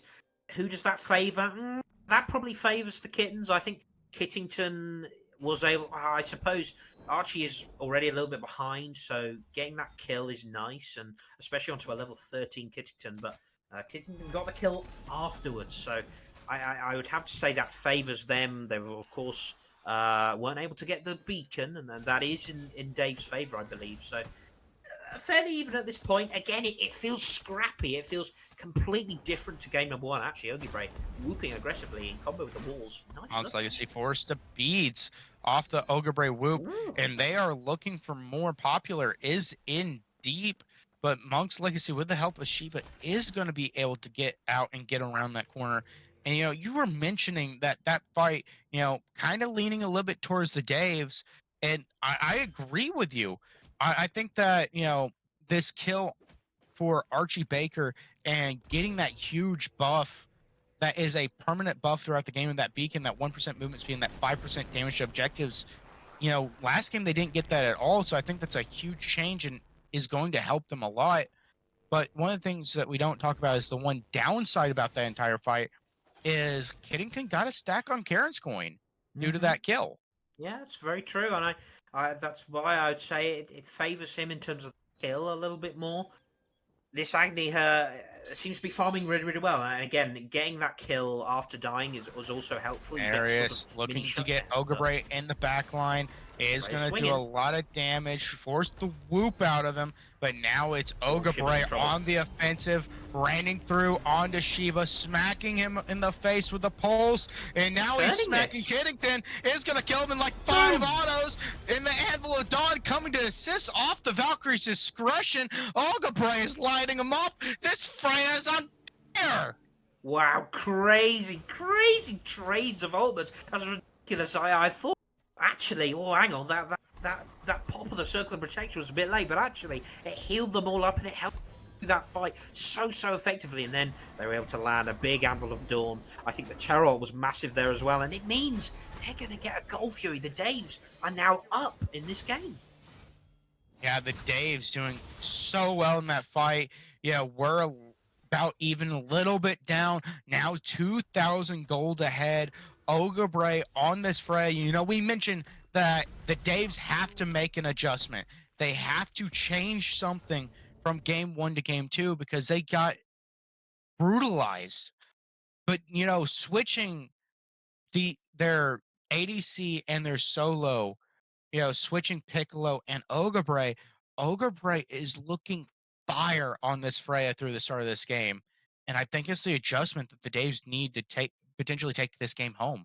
Yeah, and it looked like they put a little bit too much on this Freya, even though I believe she didn't have, she had to use the beads, but yeah, they didn't quite have enough to kind of focus down the Freya. That this on her hasn't felt particularly impactful either, and actually it meant that hang on, Freya's got the rings online, starting to wail away on Shiba, and they were correct to just dogpile in and take that fight because Kittens had to use so much already to get in that situation. In the end, the Daves were able to turn it around really nicely. It is now starting to favour them, and you'd have to say that's how it was always gonna look with these two team comps. Even though there's a Freya, you'd still have favoured the other duo lane. But this Eset and Thor, I think, are really important at running this early game. I think they've done that, even though they are behind on their counterparts in mid and jungle. It feels like they've just done a little bit more around the rest of the map, particularly around this duo lane. And actually, that's where they're feeling strong at the moment. Particularly, again, this Freya that now has 3 rings online. I'm guessing he's going to go Bumba's hammer, maybe spear. I'm not sure. Probably the spear, actually. But is building into that 4th ring. Is already swinging pretty hard. And again, do they have the tools to deal with that? I mean, yes, they've got Nereus and Shiba to displace a little bit, but I'd be a little bit worried about that now because so far they haven't made it look so easy at killing this Freya. Yeah, this Freya being so safe, getting his entire team to peel for him is Ogre. not to mention he's 5-1-2 already. Has been on 7 of the team's 9 kills from ADC. That is massive kill participation for an ADC this early on in the game. And you know, you mentioned what of he's going to go. I've been seeing a lot that Boomba Spear. Whoa, That it's cooldown, that massive! big handful of Dawn as I was speaking on to Kiddington and on to Sheba is going to absolutely blast through Kiddington and get a kill.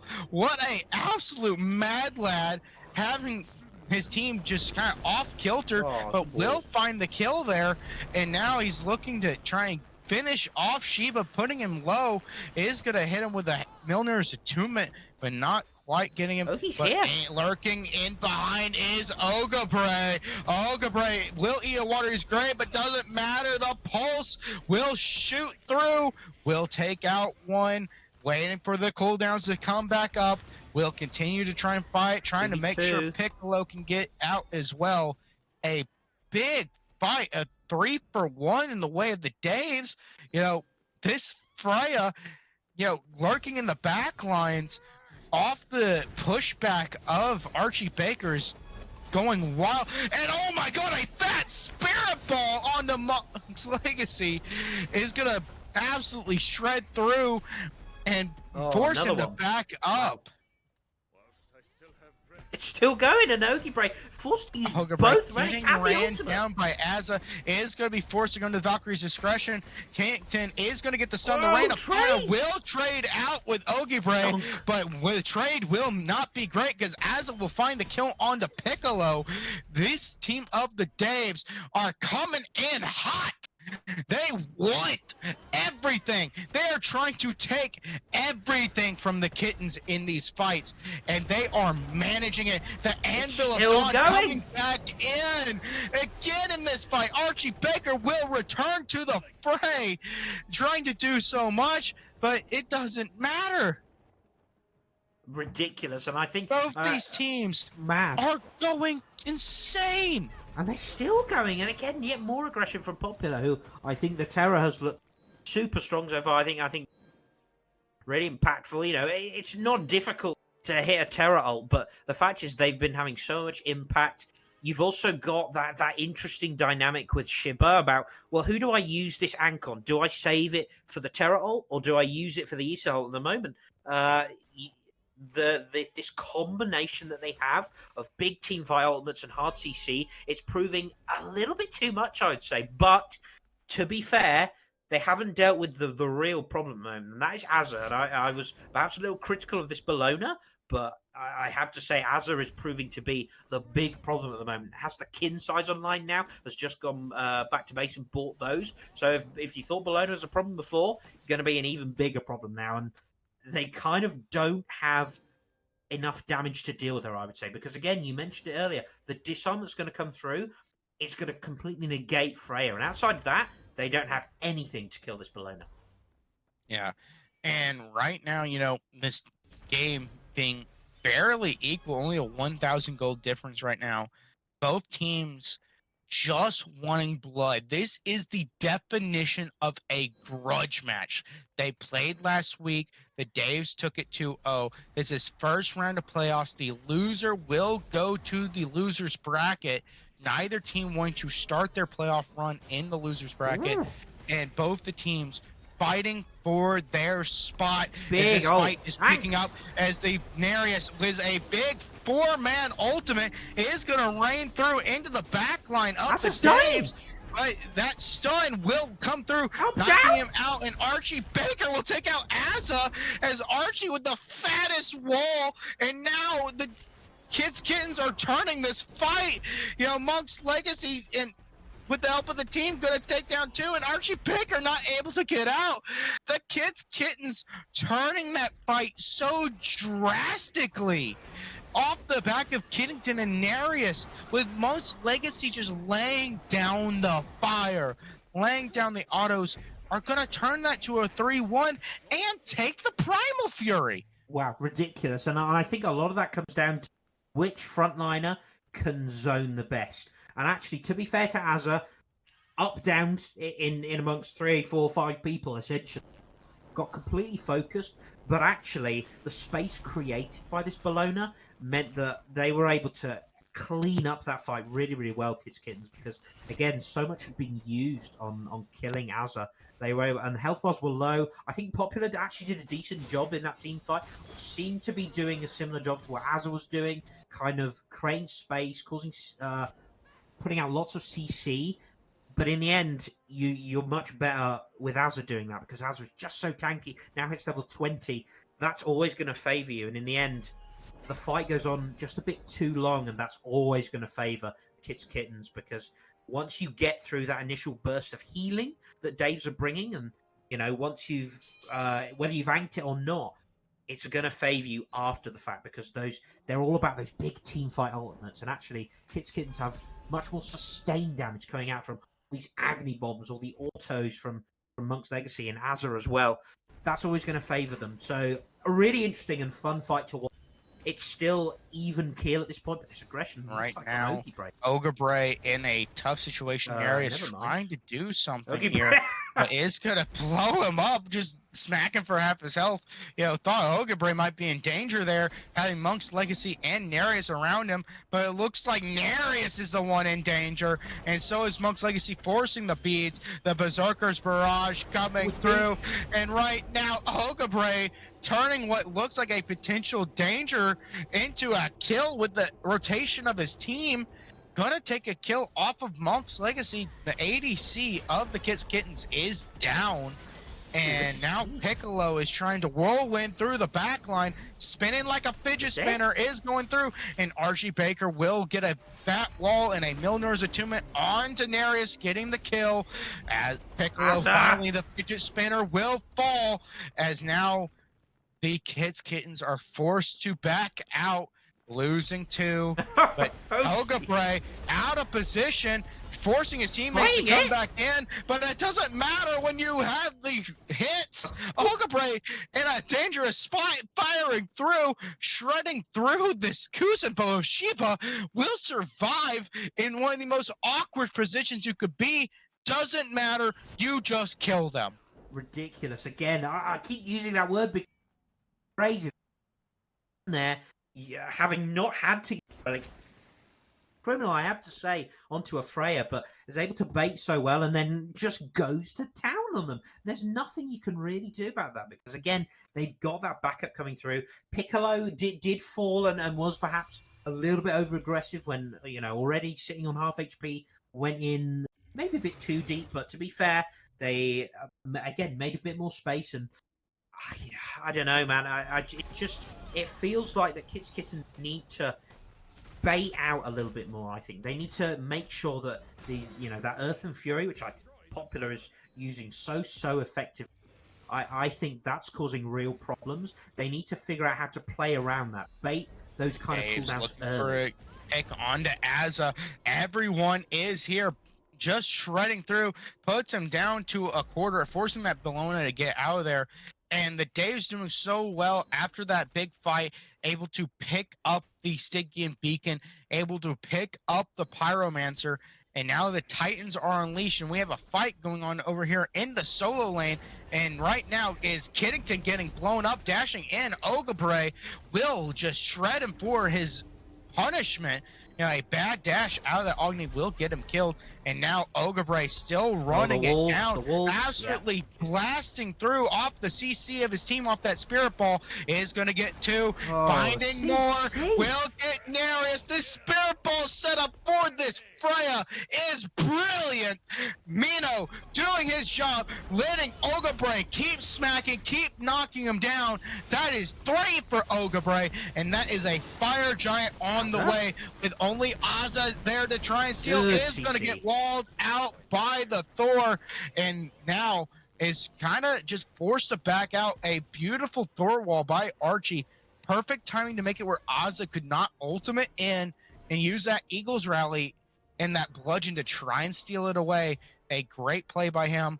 Fire Giant goes the way of the Days as they are in control this game. Up 3K gold. Everyone's level 20 except Artera, and we have Fire Giant. it's the best position they've been arguably all set. So they've got to deal with this time. That won't be a problem. They want to. You only do that if you get maybe 2 or 3 picks. That's where you can start looking at Phoenixes. But right now, take away these 2 tier 1s that are still on the map. Clean up the rest of the tier 2s if you're feeling brave. I do think Kittens will feel that they can stick around and defend tier 2 towers pretty comfortably. But again, you don't have to fully commit to that defense. We'll see what they choose to do, but that's all this is about for Daves at the moment. Play it slow, play it cautious, and they'll be absolutely fine at just cleaning these up and extending your gold lead, because that's the key. Here That's the what Daves this come guy in does. onto this tier 2. Big wall with the Milner's attunement shredding Ooh, Ozza. Agni. Ozza dropping to half health almost instantly. That is a lot of damage coming out of that Freya and that Thor, and going to, try and regroup here. Both teams throwing out abilities, throwing out damage, and this Terra slowly healing back up his team is the Daves. Nereus lurking in this jungle, but the Daves know what's up. They have him warded. They know he's in behind, and in goes Piccolo into the backline. Is going to start spinning. The Anvilodon is going to go up. Is going to rejoin with the team after poising out. Nereus is going to land on the Monk's Legacy, and Kittens absolutely ravaging the Monk. And now he's running down. Azza is going to get the Berserker's Barrage, and with some help of his Freya, shred through him, while Piccolo and his are going to take down Sheba. That is 3 kills away of the Daves, and they are looking to end this game. Nereus trying to do everything he can. Great CC. He's going to get walled in silence, and he is gone. Nereus will fall. Looking for the big ultimate to try and turn the tides, but Thor, freaking Archie Baker with a beautiful wall to shut him down, to stop him in his tracks and prevent what might have been a turn for the Kittens. The Daves take down the duo side bird and are able to get out as a full 5. I'm so glad we call that from Nereus' point of view. See, his eyes lit up. Big pull into the ultimate would have been a massive play. But again, great CC. This is what the Daves comp does so well. I do wonder, on another day, if they'd maybe taken a couple of those tier 2 towers, maybe they could have gone for the end. They had the circle protection coming up. They had all members ready to fight. But I think in the end, they make the smart call, the correct call. They're going to consolidate their position, spend their gold, finish up these last tier 2s, probably before Fire Giant, and then look to take that, what will be an enhanced Fire Giant. And certainly Kittens will need to step up to defend that. And the problem is, they've got to defend that left-hand side Phoenix from the fire waves, because you don't want your Titan starting to get whittled down. So all Daves need to do, they need to play around that, just keep an eye on those fire waves, and make sure you've got a numbers advantage. Then look to take the fight around this enhanced Fire Giant. Yeah, absolutely. This enhanced Fire Giant is going to be where everything breaks down. There's still 2 tier 2s up for the Kittens, and right now the Daves are in control here. This Freya of Ogre, this is the change they needed. 1000%. 13-3-6. 30 minutes into this game, Ogre has been dominant with the help of Archie Baker and off the assists of Mino. We usually say that mid laners are meant to make plays. Well, they're making plays, but just not in the kills department. With 16 assists is Mino. Setting up Ogre, setting up Archie Baker, just chef's kiss beautifully throughout this game. I think that's what Iset does so well. I think she's pretty slippery at the best of times. Massive damage onto Azza. That comes through that spirit ball again onto Azza. Is going to trap him in off the Eagles rally. And Ogre yet again knocking it home. And Ogre is lighting into this Kuzumbo. And Archie Baker will dive to the backline, taking out Kingsington. Ogre, as I said, blasting through these teams off his ESET, off his team, is going to find 3. is going to absolutely melt them.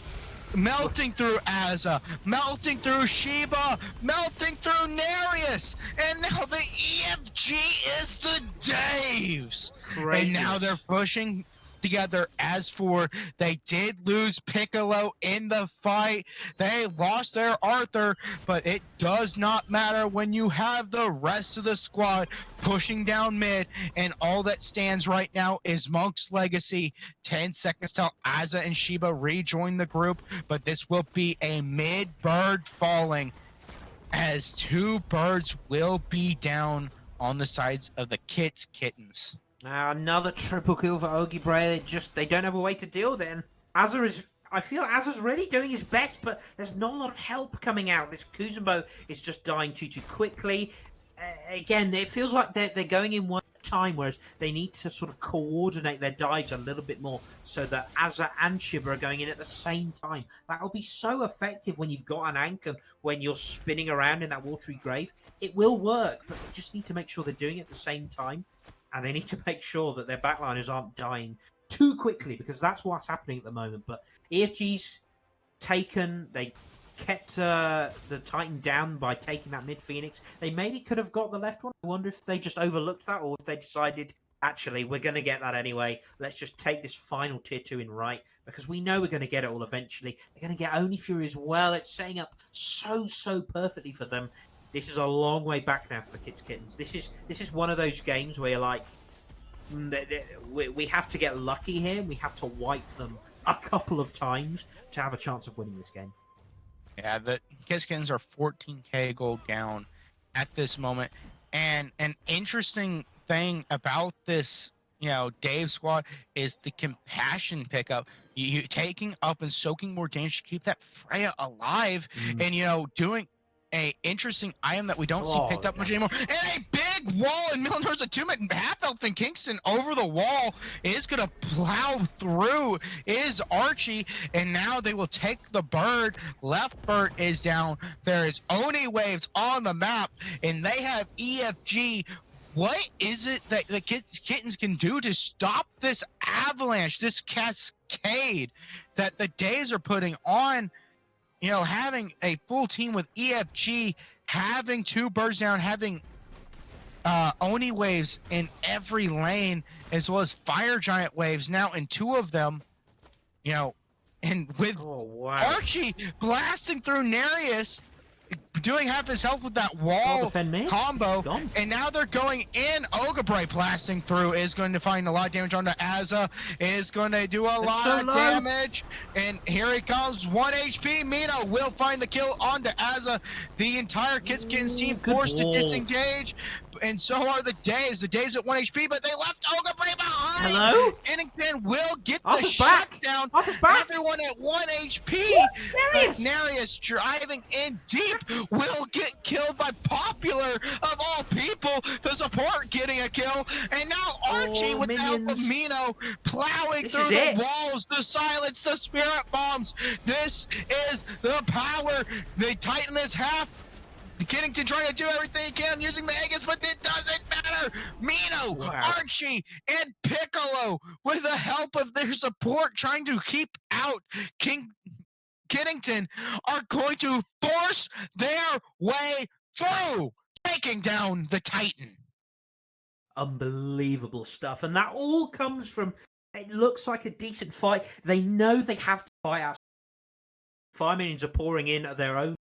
Well, they have to take a fight. It doesn't look too bad, and they get health bars low, but it's Piccolo who is able to get out on low HP, and channels that back, or he's going to TP right back in, and suddenly the numbers, the health bars are going to be back on side of the Daves. And then Nereus just goes in, not expecting the damage, not expecting the numbers, and whilst they are able to get a pick onto Ogi Bray, who was 16-4 in the end, unbelievably, just a little bit too much, I think. Not quite respecting, again, the massive amount of CC. You talked about benevolence for Popular. Think how good a benevolence would have been for Shiba UK against this kind of comp. The health shields would be popping every fight. Little things like that, I think, would have made the difference. But in the end, it felt like the Daves, that really was their game to lose. They were certainly more more impactful in the jungle. It felt like in the solo was they struggled a little bit in solo, but again they didn't have too much of an issue getting through Azra in the late game, who I think did a really good job in very difficult circumstances. But all credit goes to Daves, and they forced this to a game. Yeah, the Daves just forcing their hand, swapping Ogre and Piccolo. Piccolo having a rough time on that Olorum game one, but Ogre, making that adjustment to switch them. Ogre picking up that slack, going 16-4. Mino and Archie Baker and Popular, were setting him up so beautifully throughout that game. The spirit balls, the walls, both from Terra and from Thor, and he was just knocking them home, constantly raining in those shots. And it was just a beautiful game for the Daves to force us into a game 3 in this round 1. Both teams fighting not to go to losers brackets to start their playoffs. And what a great way to start it, forcing a game 3. The Dave's looking so dominant in that one. Yeah, And absolutely. And I hope we get more in game number 3. I can't wait. yeah, and with that, we're going to take a quick break as we get set up for game number 3. And you will not want to miss this.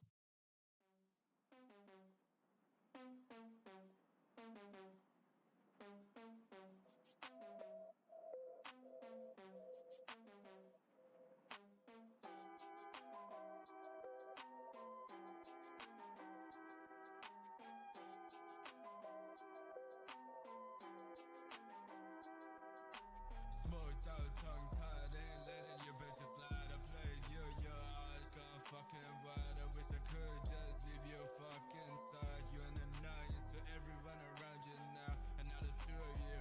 Yo, pride the one you fucking through. Underage girls, what the fuck you into? Please tell me what the fuck is going on in your broken ass mind. Yeah. Yeah. Yo, I'm back. I see small boys just licking my sack. Pistol into the fucking wall, kinda slack. You been talking a lot of smack, but you been acting kinda whack. I got something you lack. Fast as a Big Mac, and your mama throwing it back. Throwing it back. Smoked out, tongue tied, ain't letting your bitches slide. I played you, your eyes gone fucking wide. I wish I could just leave you fucking side. You an annoyance to everyone around you now, and now the two of you. Yo, pride the one you fucking through. Underage girls, what the fuck you into? Please tell me what the fuck is going on in your broken ass mind. Yeah, you think you hot shit, but I think not, bitch. Be switch, got me in a different pitch, bitch. Built like a fridge, only get in touch, cause people wonder what is inside. Wonder what's inside, nothing cause you spread them cheeks. Right for whoever you fucking decide. You lay your pride in how many people been inside. Acting like you're 10 when your body can't directly correlate with how many fucking lied. Just straight to your fucking bone. Yeah, go the fuck home. Yeah, go the fuck home. Yeah.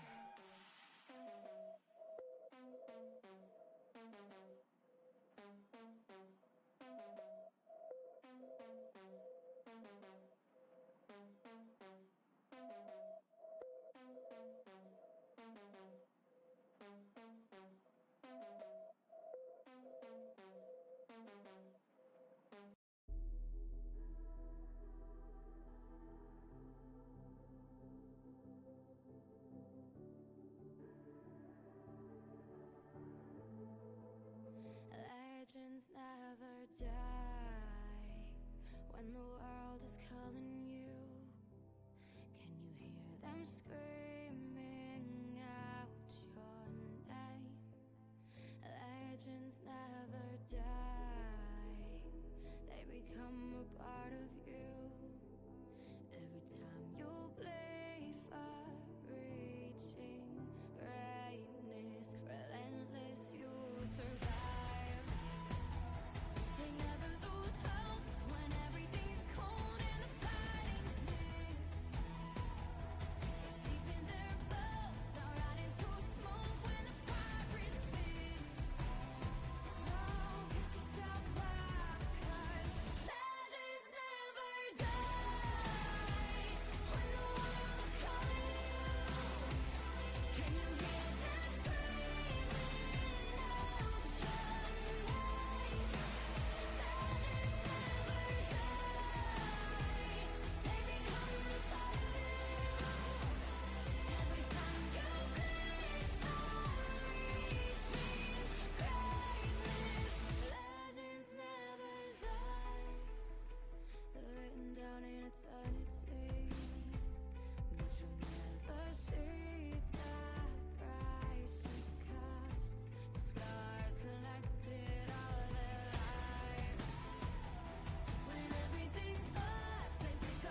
you.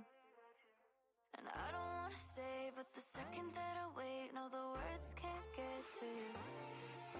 We push and we pull, it's wrong and it's right, it's not black and white. But I know that we'll always be something golden. It's only worth taking to make it. If you took a little time to open up, to see my love, to see my love. It's only worth taking to make it. If you took a little time to open up, to see my love, to see my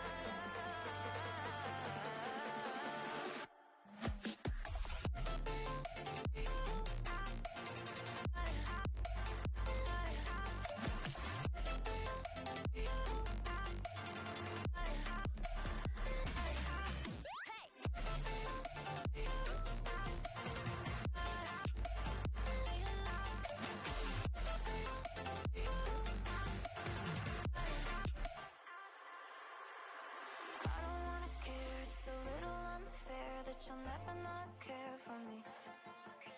I was always scared, no, I couldn't be prepared for you just to be a memory. We push and we pull, it's wrong and it's right, it's not black and white. But I know that we'll always be something golden. It's only worth taking to make it. If you took a little time to open up, to see my love, to see my love. It's only worth taking to make it. If you took a little time to open up, to see my love, to see my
And welcome back, everyone, to the Galeria Smite League. We are going into game number 3 of this round 1 of playoffs of the Kittens, and the Daves. Joining with me now is Storming Shadows. Yeah, a little bit of a fill-in here for the last game, but I'm so happy to be here. I hope you are happy to have me. And these bans are coming in fast, Bloody. Take it away. Yeah, and with that, the Kittens staying consistent, banning out the Marticarus. They've done so every game so far. Nobody wanting to see that god get through. And no surprise, the Days banning out the Baba Yaga, showing that the Kittens could play that in game number 1, doing so well on it, making sure to take it and that Jormungandr that they played so strongly in game number 1 away from. Yeah, and even without, even if you take away the entirety of game 1, just Jormungandr is being played so much right now. So it's a very standard and good ban. Yeah, I don't hate it at all. As we see, jungle being prioritized a lot here by the Kittens for the bans. As we see a 4 last being banned out as well.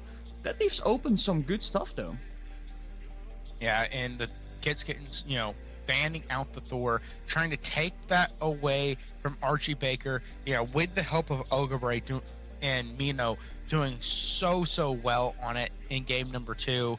And it's interesting to see the Daves banning out the Freya themselves, using it on Ogre in game number 2, but maybe a little afraid the Kittens in Monk's Legacy might try and run that themselves, trying to take that away.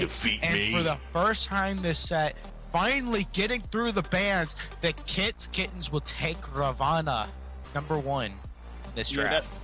that is what I meant with the full ban. You leave open some really good stuff, and Ravana will get through being picked up here as a first pick, and These I do immortals agree. I need to mean, be taught a if lesson. Freya stays open there, you first pick it any day of the week. Magical ADCs have seen a big rise as of the last few patches, and Freya especially just runs it down. If she gets level 20, you practically just win the game, as long as you have like a support You and a will solo laner regret feeding getting around in you. my way. And well, we know that the Kittens can do that, so it makes sense that Dave spans it out here. We see a Wukong and a Rama pick though.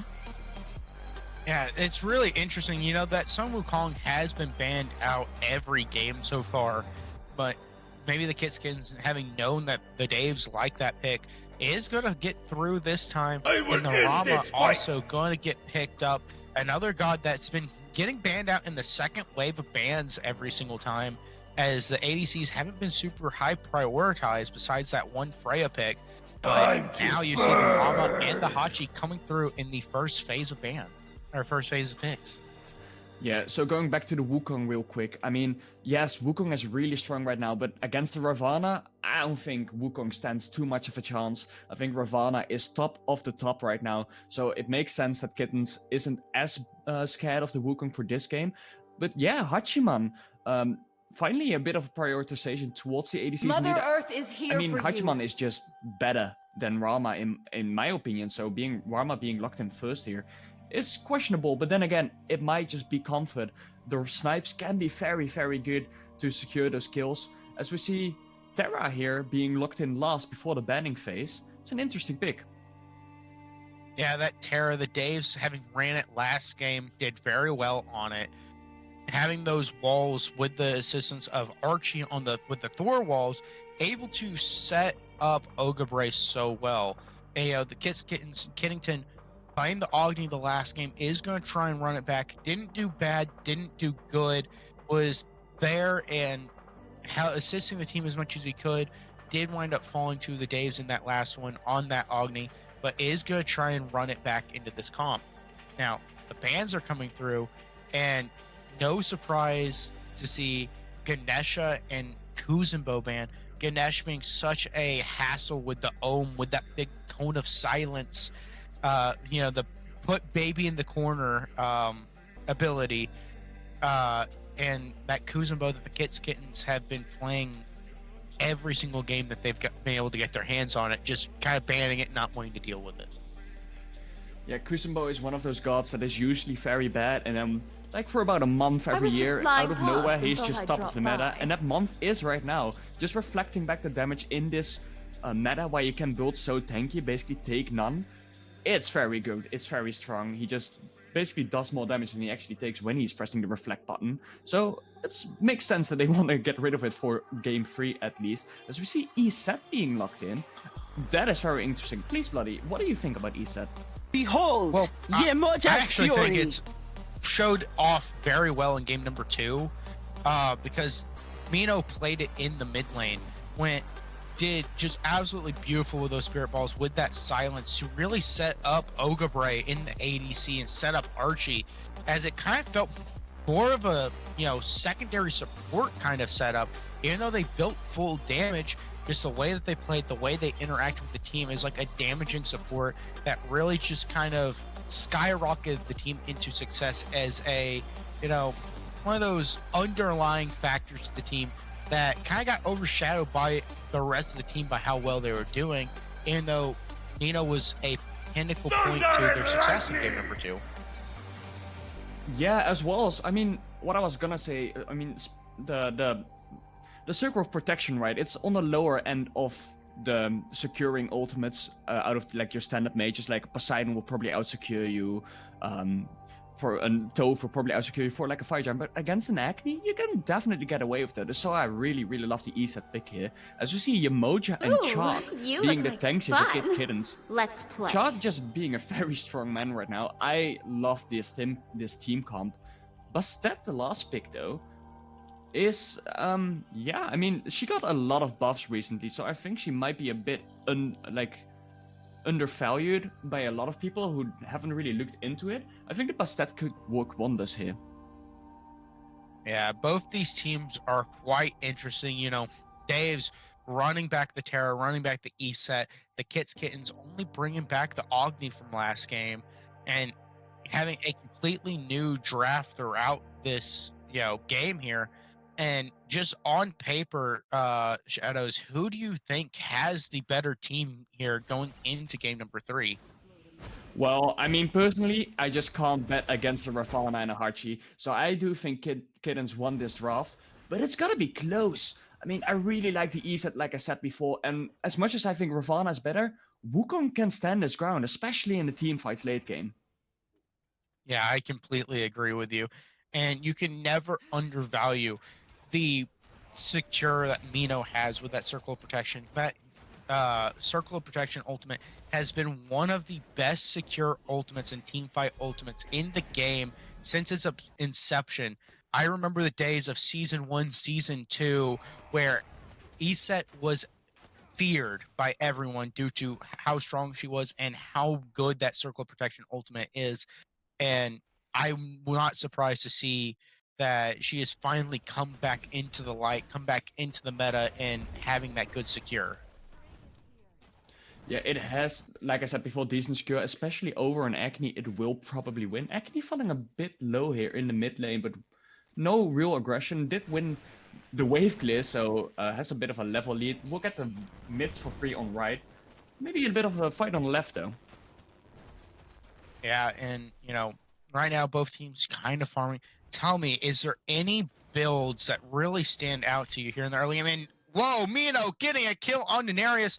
The Kittens trying to fight over these left mid camps, but is not going to be a great idea as Denarius on this Ravana will die as Mino on this ESET showing what he's made of is going to get first blood. And now they're fighting onto this duo lane, and a big rotation out of Archie with the cat is going to get the root, and they're going to take another kill as Sheba will fall.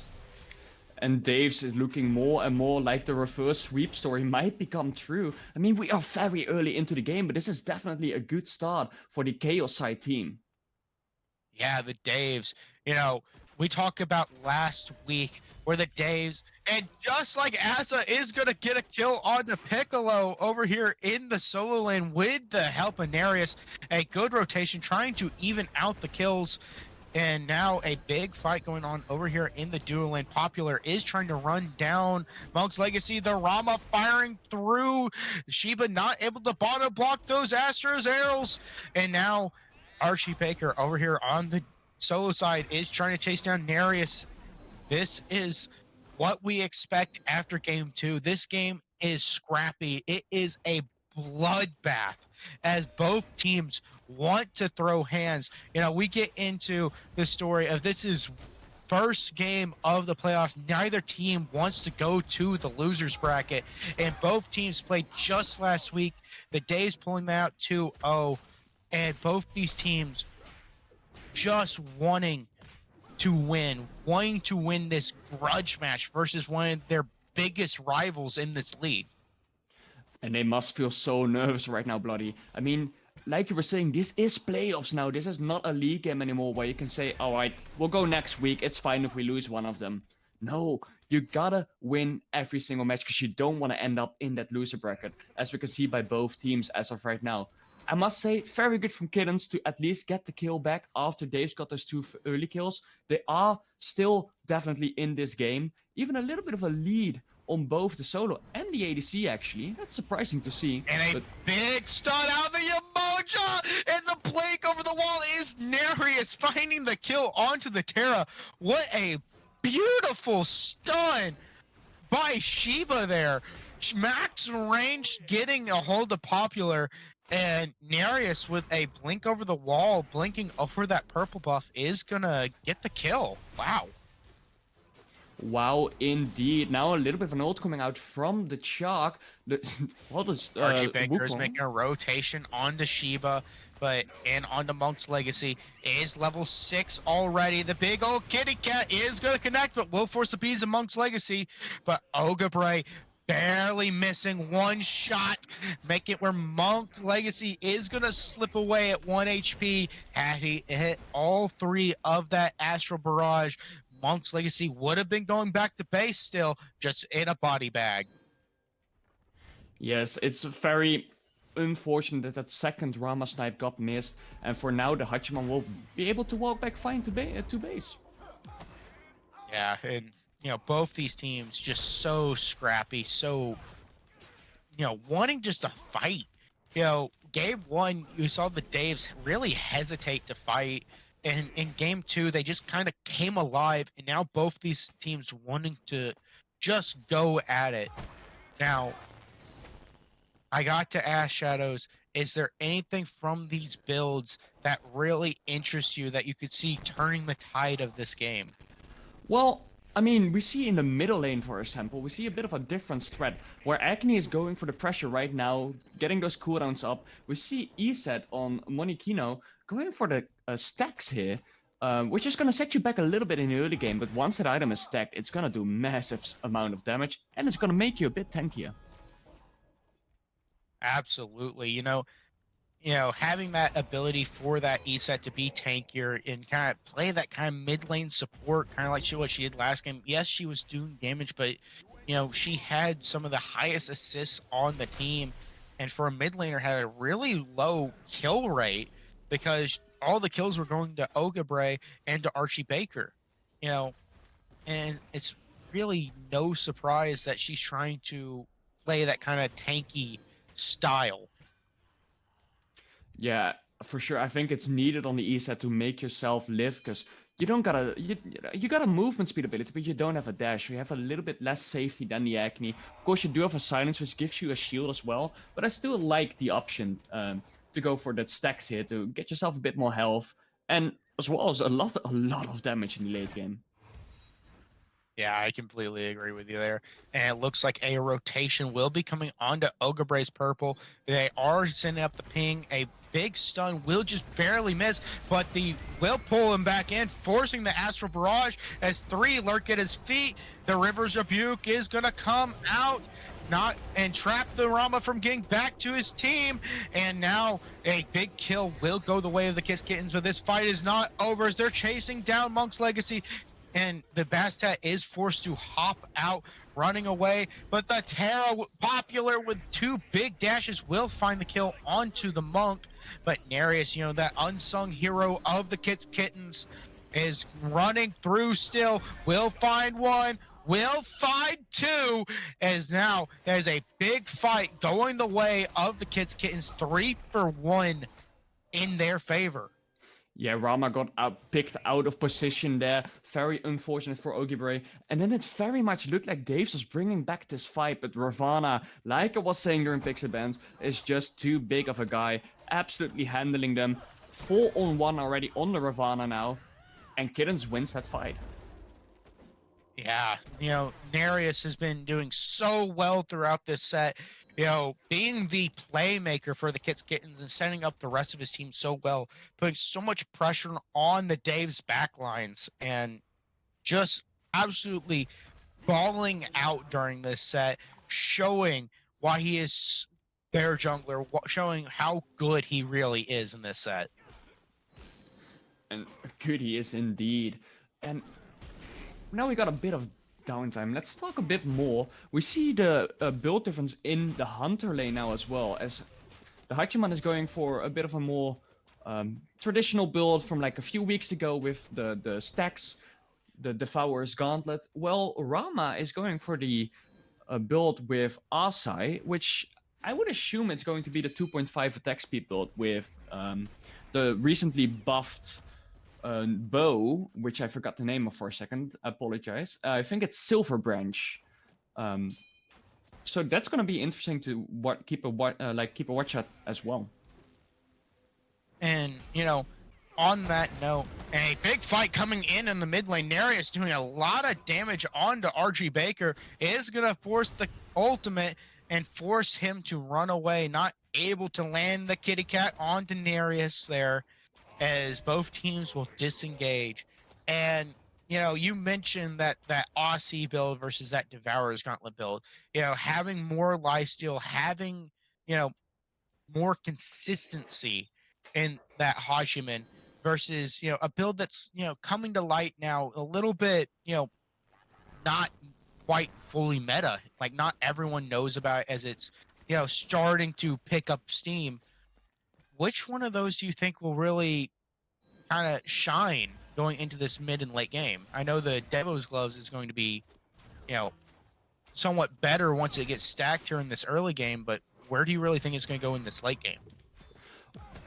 Well, I'm gonna hold myself back for a That second. big rotation is going to come in onto the solo lane. A big blink and a big root with the Storm's Call is going to find a kill onto Piccolo, but Archie Baker and the rest of the Daves trying to make some noise, knowing that one fell in the solo lane, are going to get a big root, force the beads of Kiddington, and drop him down.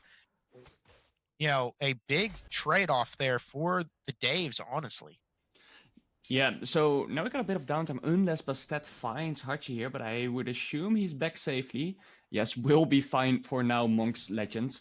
To go back on your question, as an ADC player myself in this league, I would definitely still prefer the Devos build, but I've also been wrong and behind on metas on numerous occasions, so, don't quote me on that. For us of right now, I think Devos is better, but I might be proven wrong, and I would really like Ogibri to prove me wrong here, so we can all learn from it. Yeah, as you mentioned, like one of those things where I do also feel like Devos is the better build, and it is proven its consistency over the last few months in these leagues. And, I'd love to see another build coming through, kind of prove that it is worthwhile to try it.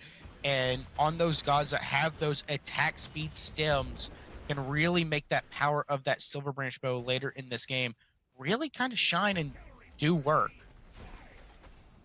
And now teams are going to be setting up for this beacon here in 15 seconds as the Kittens are starting to rotate over, trying to gain control of it here. Gaining control will be the key to win this fight, as it has spawns, so right now is the moment to get in there. For now, it looks like Kittens might win this, but take away the fight. And now the circle of protection is down with the River's Rebuke, and right now they're all trapped in, and wow, this Wukong is blasting through the backline, swinging in onto Kingston, and is going to find the kill onto Kingston, and is going to come back to the team, knowing that he took out the mid laner with the help of that Astral Barrage, is going to find some damage onto Shiba, is going to run him down, and Ogabray blasting through with the help of Nereus and Piccolo. Diving even deeper, will get the kill onto Shiba. This Wukong is the pick for Piccolo, finally finding his footing. Going to run down Kiddington, have some assistance with the Astral Barrage, get in Shiba's face and create space for Ogabray to do so much work like he did last game and shred through both Nereus and Shiba, finding 2 for himself and 1 for his ADC, and now they find the Gold Fury. A great pickup by the Daves, getting Beacon, 3 kills, and the Gold Fury just for 1. Yeah, right now, Bloody, I wouldn't bet any money on who is going to win this game. The only thing I would dare to bet money on is that the next fight is going to Kittens, because every single time so far, if Dave's win a fight, Kittens win the next one, and the other way around. It's a very exciting game so far, but it keeps going back and forward. I am looking forward to see one of these teams just step it up and win 2 fights in a row and then just steamroll it from there. Yeah, as you mentioned, it's kind of going back and forth between these two teams. Yeah. As you see, the Kittens are going to take the Pyromancer here. Doing a good job taking it, since they knew that the Daves were able to get that Gold Fury. The Daves are ahead now, 1,000 gold and 2,000 XP up. We're really needing to see on the Kittens is Shiba actually get some farm. I know that he's been struggling getting behind in majority of these games, and hopefully he can stay on par with Popular of this Terra this game. Right now he is managing it, but it is a concern because through that mid game he does have issues staying level and staying farmed up. I agree. I mean, you would always like to at least keep up with your counterpart, even as the support. But then again, I also think as a support, it's the least necessary that you are on high level. Arius blinking in onto Popular, trying to go in on this Terra, will do the up down, but that River's Rebuke will be off the mark as Popular is able to just walk away, walk out, and Narius now is now turning into a situation where it's a 4v4. You know, the rotation coming in sooner for the Daves is going to find Sheba, not going to have anywhere to go, and now the big pull from Archie will try and pull back in Monk, but will be forced to use the beads. Kingston is going to be forced to bees a big spirit ball smacking him in the face, and the Terror Wall will catch him.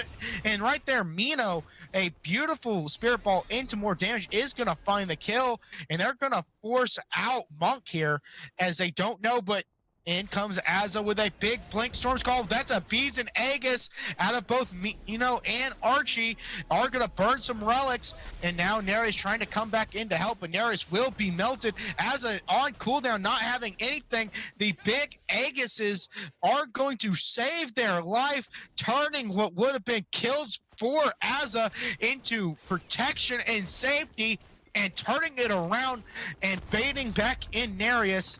And the Days will get 2 more off of a dual Aegis off the Bastet and Eset, saving their bacon and keeping them alive in that fight. My prayers have been heard as Daves win 2 fights in a row now and have a very comfortable lead. It's not that much of a gold lead as of right now, but the XP is starting to get feeling as Archie Baker being 3 levels up in the jungle here, for example. It's gonna be a bit rough. And there's one thing I would like to say as well for Asa in this fight. I always say either beat her in time or don't beat her at all. The Chak joining in after the fight makes the Wukong just being able to farm for free in his lane, getting some more XP over it, as well as the Chak just dies. It's definitely not worth it for the solo laner to be there at that point in time. Yeah, I understand what Azza was trying to do, trying to make a big play off of knowing Narius could come back into that fight. But Archie Baker and Mino still having those Aegises up, able to immune all the damage from the Storm Call, immune all the damage from the Axe and the Spin, and just he's sitting there with his pants around his ankles while the entire team of the Daves is around him. Yeah, indeed, I agree. That's like what I was trying to say as well. So thank you so much for elaborating a bit more, as there's a new fight coming out here for a bit, so I will give it back to you. Yeah, both these teams looking to try and set up here as the beacon will be coming up here shortly. You know, a big Spirit Ball will barely miss Monk as a good time Hachi Dash will barely skate away, as now the Days will start to try and pick up this Gold Fury, having both their Bastet and their Wukong zoning, and still having the Circle of Protection ultimate should be able to, you know, have no problem securing it. But the Kittens not caring about this Gold Fury, going for the tier 1 in mid, full committing to it. Piccolo of this Wukong trying to contest is going to blast through Kiddington, take him down to a quarter. The Somersault Cloud is going to keep chasing onto him, but he is going to get stunned out as Kiddington is trying to run away. The Bird and the Aegis out of Kiddington, keeping him alive, trying to keep him safe from Piccolo, and now it looks like the Kittens are trying to turn this fight, hoping to do something here, but it does not matter when the Astral Barrage will go up and force people to back, not allow them to re-engage, knowing that Kiddington is so low, and now the Daves still, you know, not having any ultimates, while try and pick up this Pyromancer. And Narius going into the backline, doing a lot of damage to Piccolo. It is going to keep him about a quarter, try and push him out. But with that Terra Sustain, those Pillars of Healing is going to just keep them in this fight, even though the Kittens are doing everything they can to force them out. And now the beacon is up as they're finally making the rotation. Everyone realizing, wait, it's still here. Archie Baker forced to use their Aegis, getting lit up by Narius. Narius trying to rejoin the fight, but it doesn't matter when Kiddington will take out Popular with the help of the CC from his team, just blasting through that Terra. And now that is a beacon the way of the Kittens, balancing out the beacons. Now neither side having an advantage, both sides having that 1% movement and that 5% objective damage, and Kiddington lurking around, looking for something on Mino. He is going to get pinged out. The team sees him, is going to get a fat stun onto Mino, but Mino with the circle of protection and the damage, the help from Archie Baker will find the kill onto him, and he's still alive as Archie Baker will find two and rejoining the rest of his team that's getting ran down. Hopping onto Shiva, Ogre will get the kill onto Monk's Legacy with the hot Astral Barrage, and now Darius will fall to Pickle. Ogre still blasting through, rejoining the team, rolling through after the snipes are going to take down more as Shiba will fall, and that is 4 the way of the days for just one of these kittens. Yeah, it took about a minute during this fight before the first person even fell down. I mean, Kittington, who was forced to back early into the fight, came all the way back and actually got the first kill of the fight. Didn't matter though, as Kittentons in the end very much did lose the fight. Dave's showing their dominance, maybe a little bit deep from the mid laner of his own team. The captain not showing how it must be done as of right now, getting punished for it by Archie Baker together with Minokino.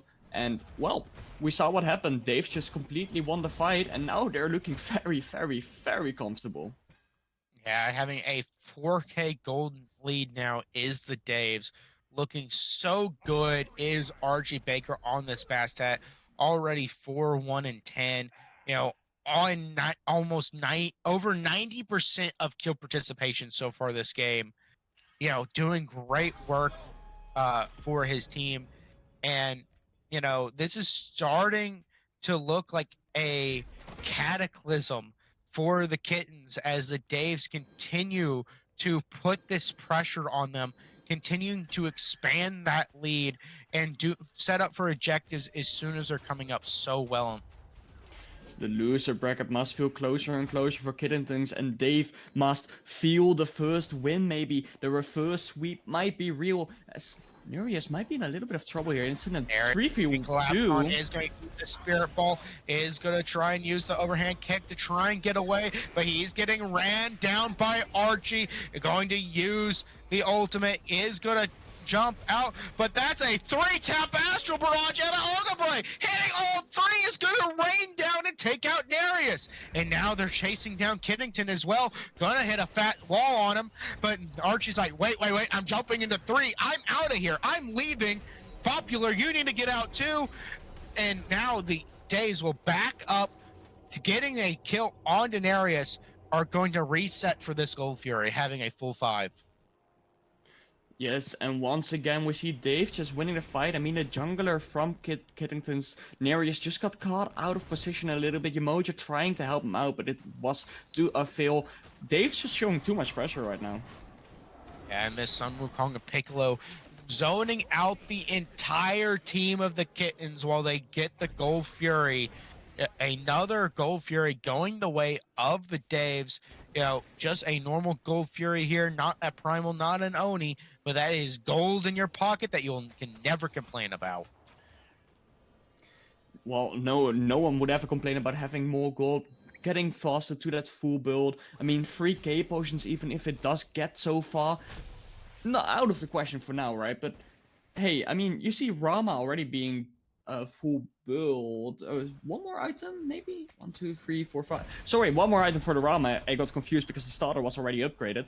But let's see it like that then. The starter already upgraded while your counterpart is still level 18. The gold is not going to hold you back. It's just going to get you even farther ahead. Yeah, and to point out just how big this XP gap is, that the Daves already have 2 players level 20 and Archie Baker and Ogre, their ADC and their jungler, while no one on the Kittens have made it to level 20 yet.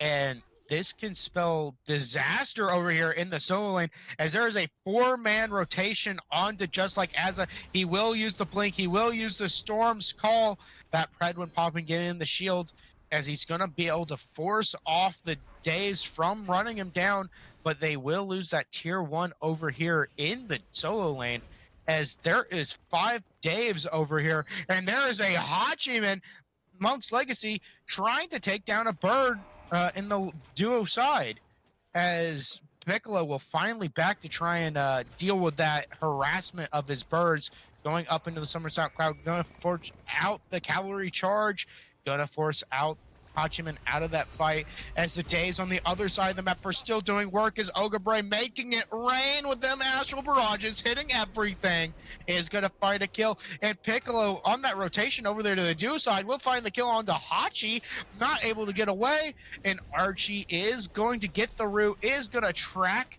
down the Yelm, and Ogre back to Ogre, raining in these shots, smacking so much onto this mid laner of Kittens, and is gonna have Archie track him down in the back line. They lost their solo laner. Piccolo is gonna take some damage and go down, but who cares when your entire team is running it down? 4 kills the way of the Daves, a beacon the way of the Daves, and now what's next? Where do they go next? Do they start setting up for this next Primal Fury, or do they start getting wards down and trying to force this fire giant that is on the map? Well, if you're Dave, you just lost a very important player in your team with the solo laner Piccolo here, but you still have so much the upper hand. I mean, yes, Kittens is slowly starting to all get level 20 as well. It's only Emoja now left on level 15, so the XP is not going to be a big difference anymore. But there are also a lot of gold up. I think it's around, what is it, like 7k around there, maybe 6. So you still have very much the upper hand. I would definitely force a firefight here. And if Kitten steps up, just do what you have been doing all game and run them down. And now, with that third beacon coming down, the Titans have been unleashed. And with that distraction, the Daves are trying to pick up this fire giant here, having their full team there, starting it up, taking it about a quarter down, but are going to decide, no, let's fight, as they go in onto the Kittens. A fat spirit ball onto Nereus, racks him full of damage. It is going to take him down to a quarter HP. The Asperage not finding the kill.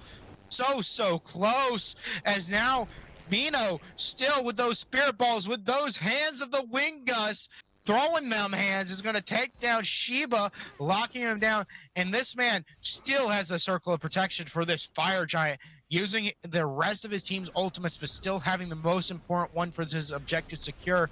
Geddington trying to throw over the wall, trying to do damage onto Mino, and do whatever he can. And Mino, with the circle of protection, finally forced to use it, but it doesn't matter because the entire team of the Kittens is getting ran down as Piccolo dives in the backline, taking out Kiddington, and Nereus, not able to really do much else, will fall in the backline of the Daves. And with that, the Daves are trying to take this fire giant, and the only person here that can really try and do anything is Monks and Azza. Monks with a big Storm's Call, but the Daves will take it. And right now, Mino at 1 HP, taking so much damage from Azza. The Blue Stone, the tick damage, not able to find the mark, and Azza is still going in, trying to take out Ogre. Will finally rain down the axe, shutting down the ADC, who was 7-1, stripping away his fire giant, not allowing Ogre to become that strong, knowing he would be a problem.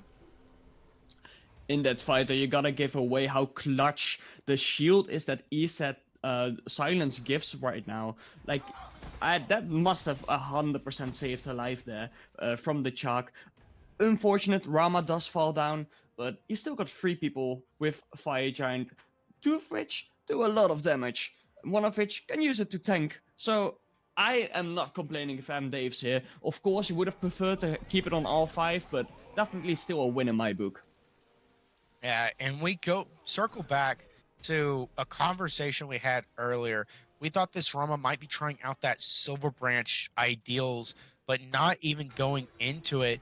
Going a Aussie with a Fail Knot instead, a interesting build. And tell me, what do you after this fight? Hold up, Azza is kind of caught between a rock and a hard place, as the Daves are looking for something, but a big Storm's Call is going to silence a lot of them out.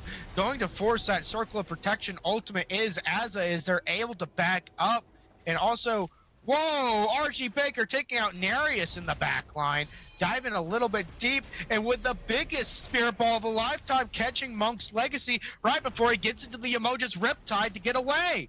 Is going to get caught and will fall. 2 more kills go the way of the Days. They have Fire Giant. Are they going to be able to end here?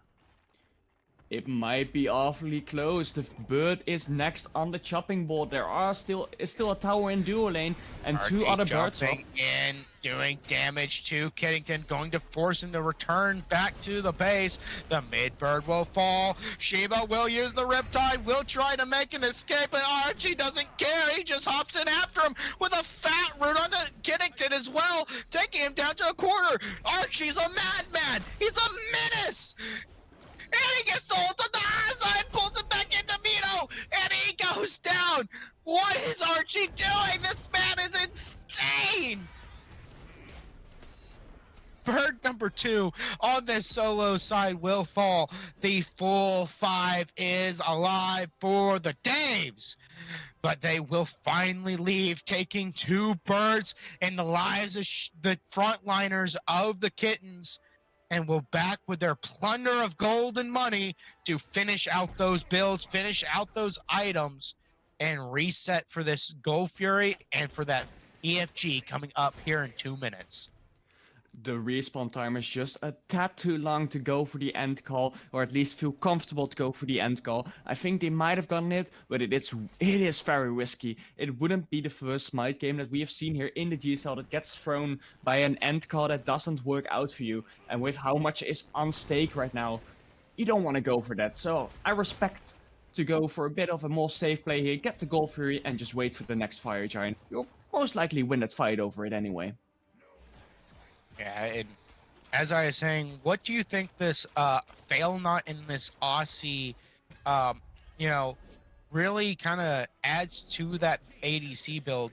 Well, we actually look at Monk's Legacy, who actually built the Silver Branch, kind of influx and reverse of what we believed is gonna, how do you think that's gonna shape up these ADC builds here in the end?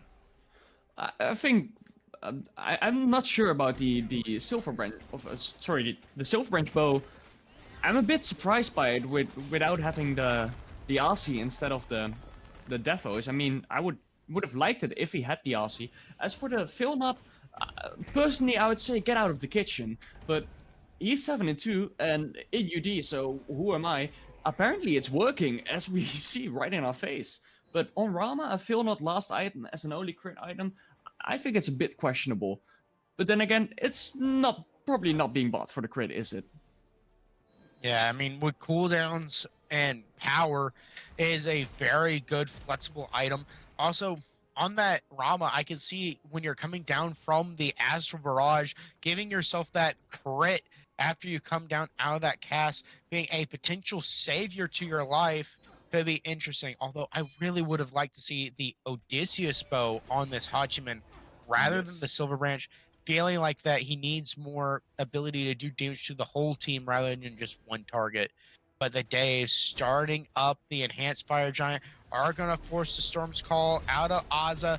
Darius is going to be caught up in the middle and is going to be forced to ultimate out, but it doesn't matter because Ogabray is a gunner, just landing every auto through these walls, absolutely blasting through, and Mino will get the kill on the Kington as well with that circle protection. Ogabray just blasting, hits all the Astral Barrage, but Mino with the Spirit Ball is going to get another.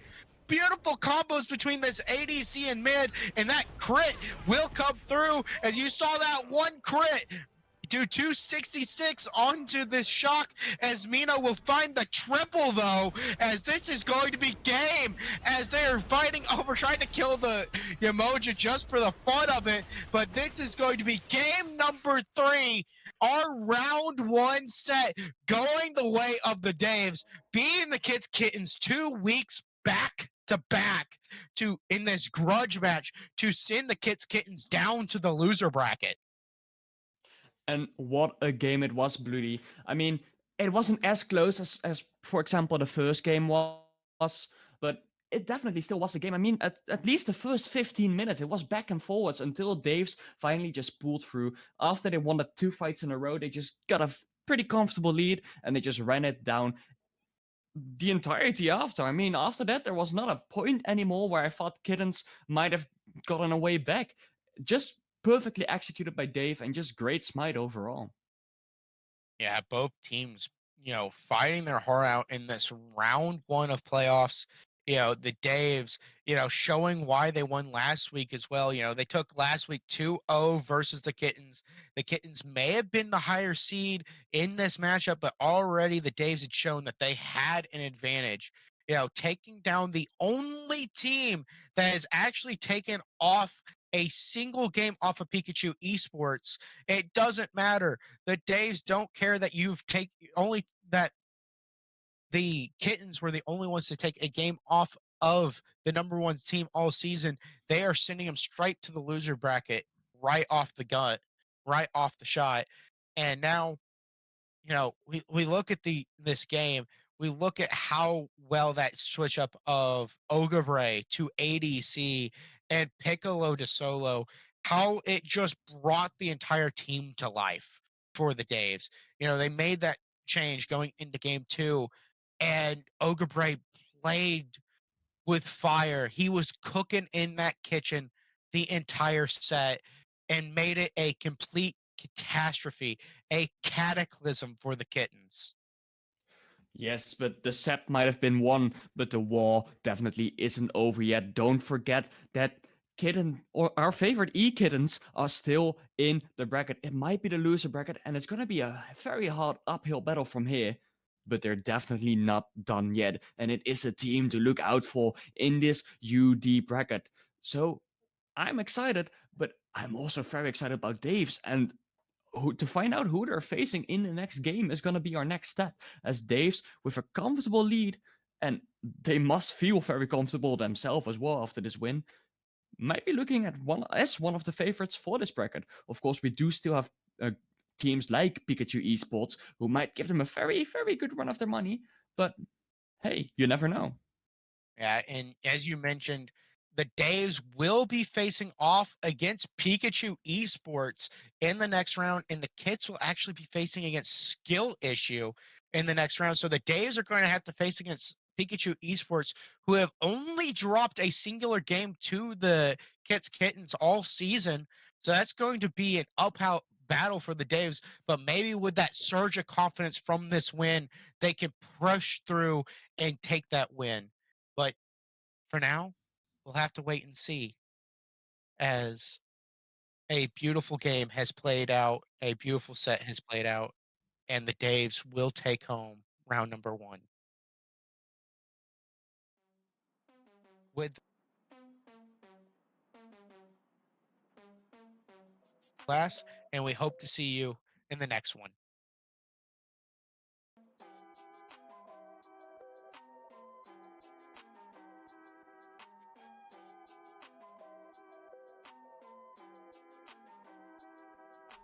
Smoked out, tongue tied, ain't letting your bitches slide. I played you, your eyes gone fucking wide. I wish I could just leave you fucking side. You an annoyance to everyone around you now. And now the two of you, yo, pride the one you fucking through. Underage girls, what the fuck you into? Please tell me what the fuck is going on in your broken ass mind. Yeah. Yeah. Yo, I'm back. Ice is my voice, just licking my sack. Pistol into the fucking world, kinda slack. You been talking a lot of smack, but you been acting kinda whack. I got something you lack. Fast stacks a Big Mac, and your mama throwing it back, throwing it back. Smoked out, tongue tied, ain't letting your bitches slide. I played you, your eyes gone fucking wide. I wish I could just leave you fucking side. You an annoyance to everyone around you now, and now the two of you, yo, pride the one you fucking through. Underage girls, what the fuck you into? Please tell me what the fuck is going on in your broken ass mind. Yeah, you think you hot shit, but I think not, bitch. Bitch switch got me in a different pitch, bitch. Built like a fridge, only get in touch cause people wonder what is inside. Wonder what's inside, nothing cause you spread them cheeks. Right for whoever you fuck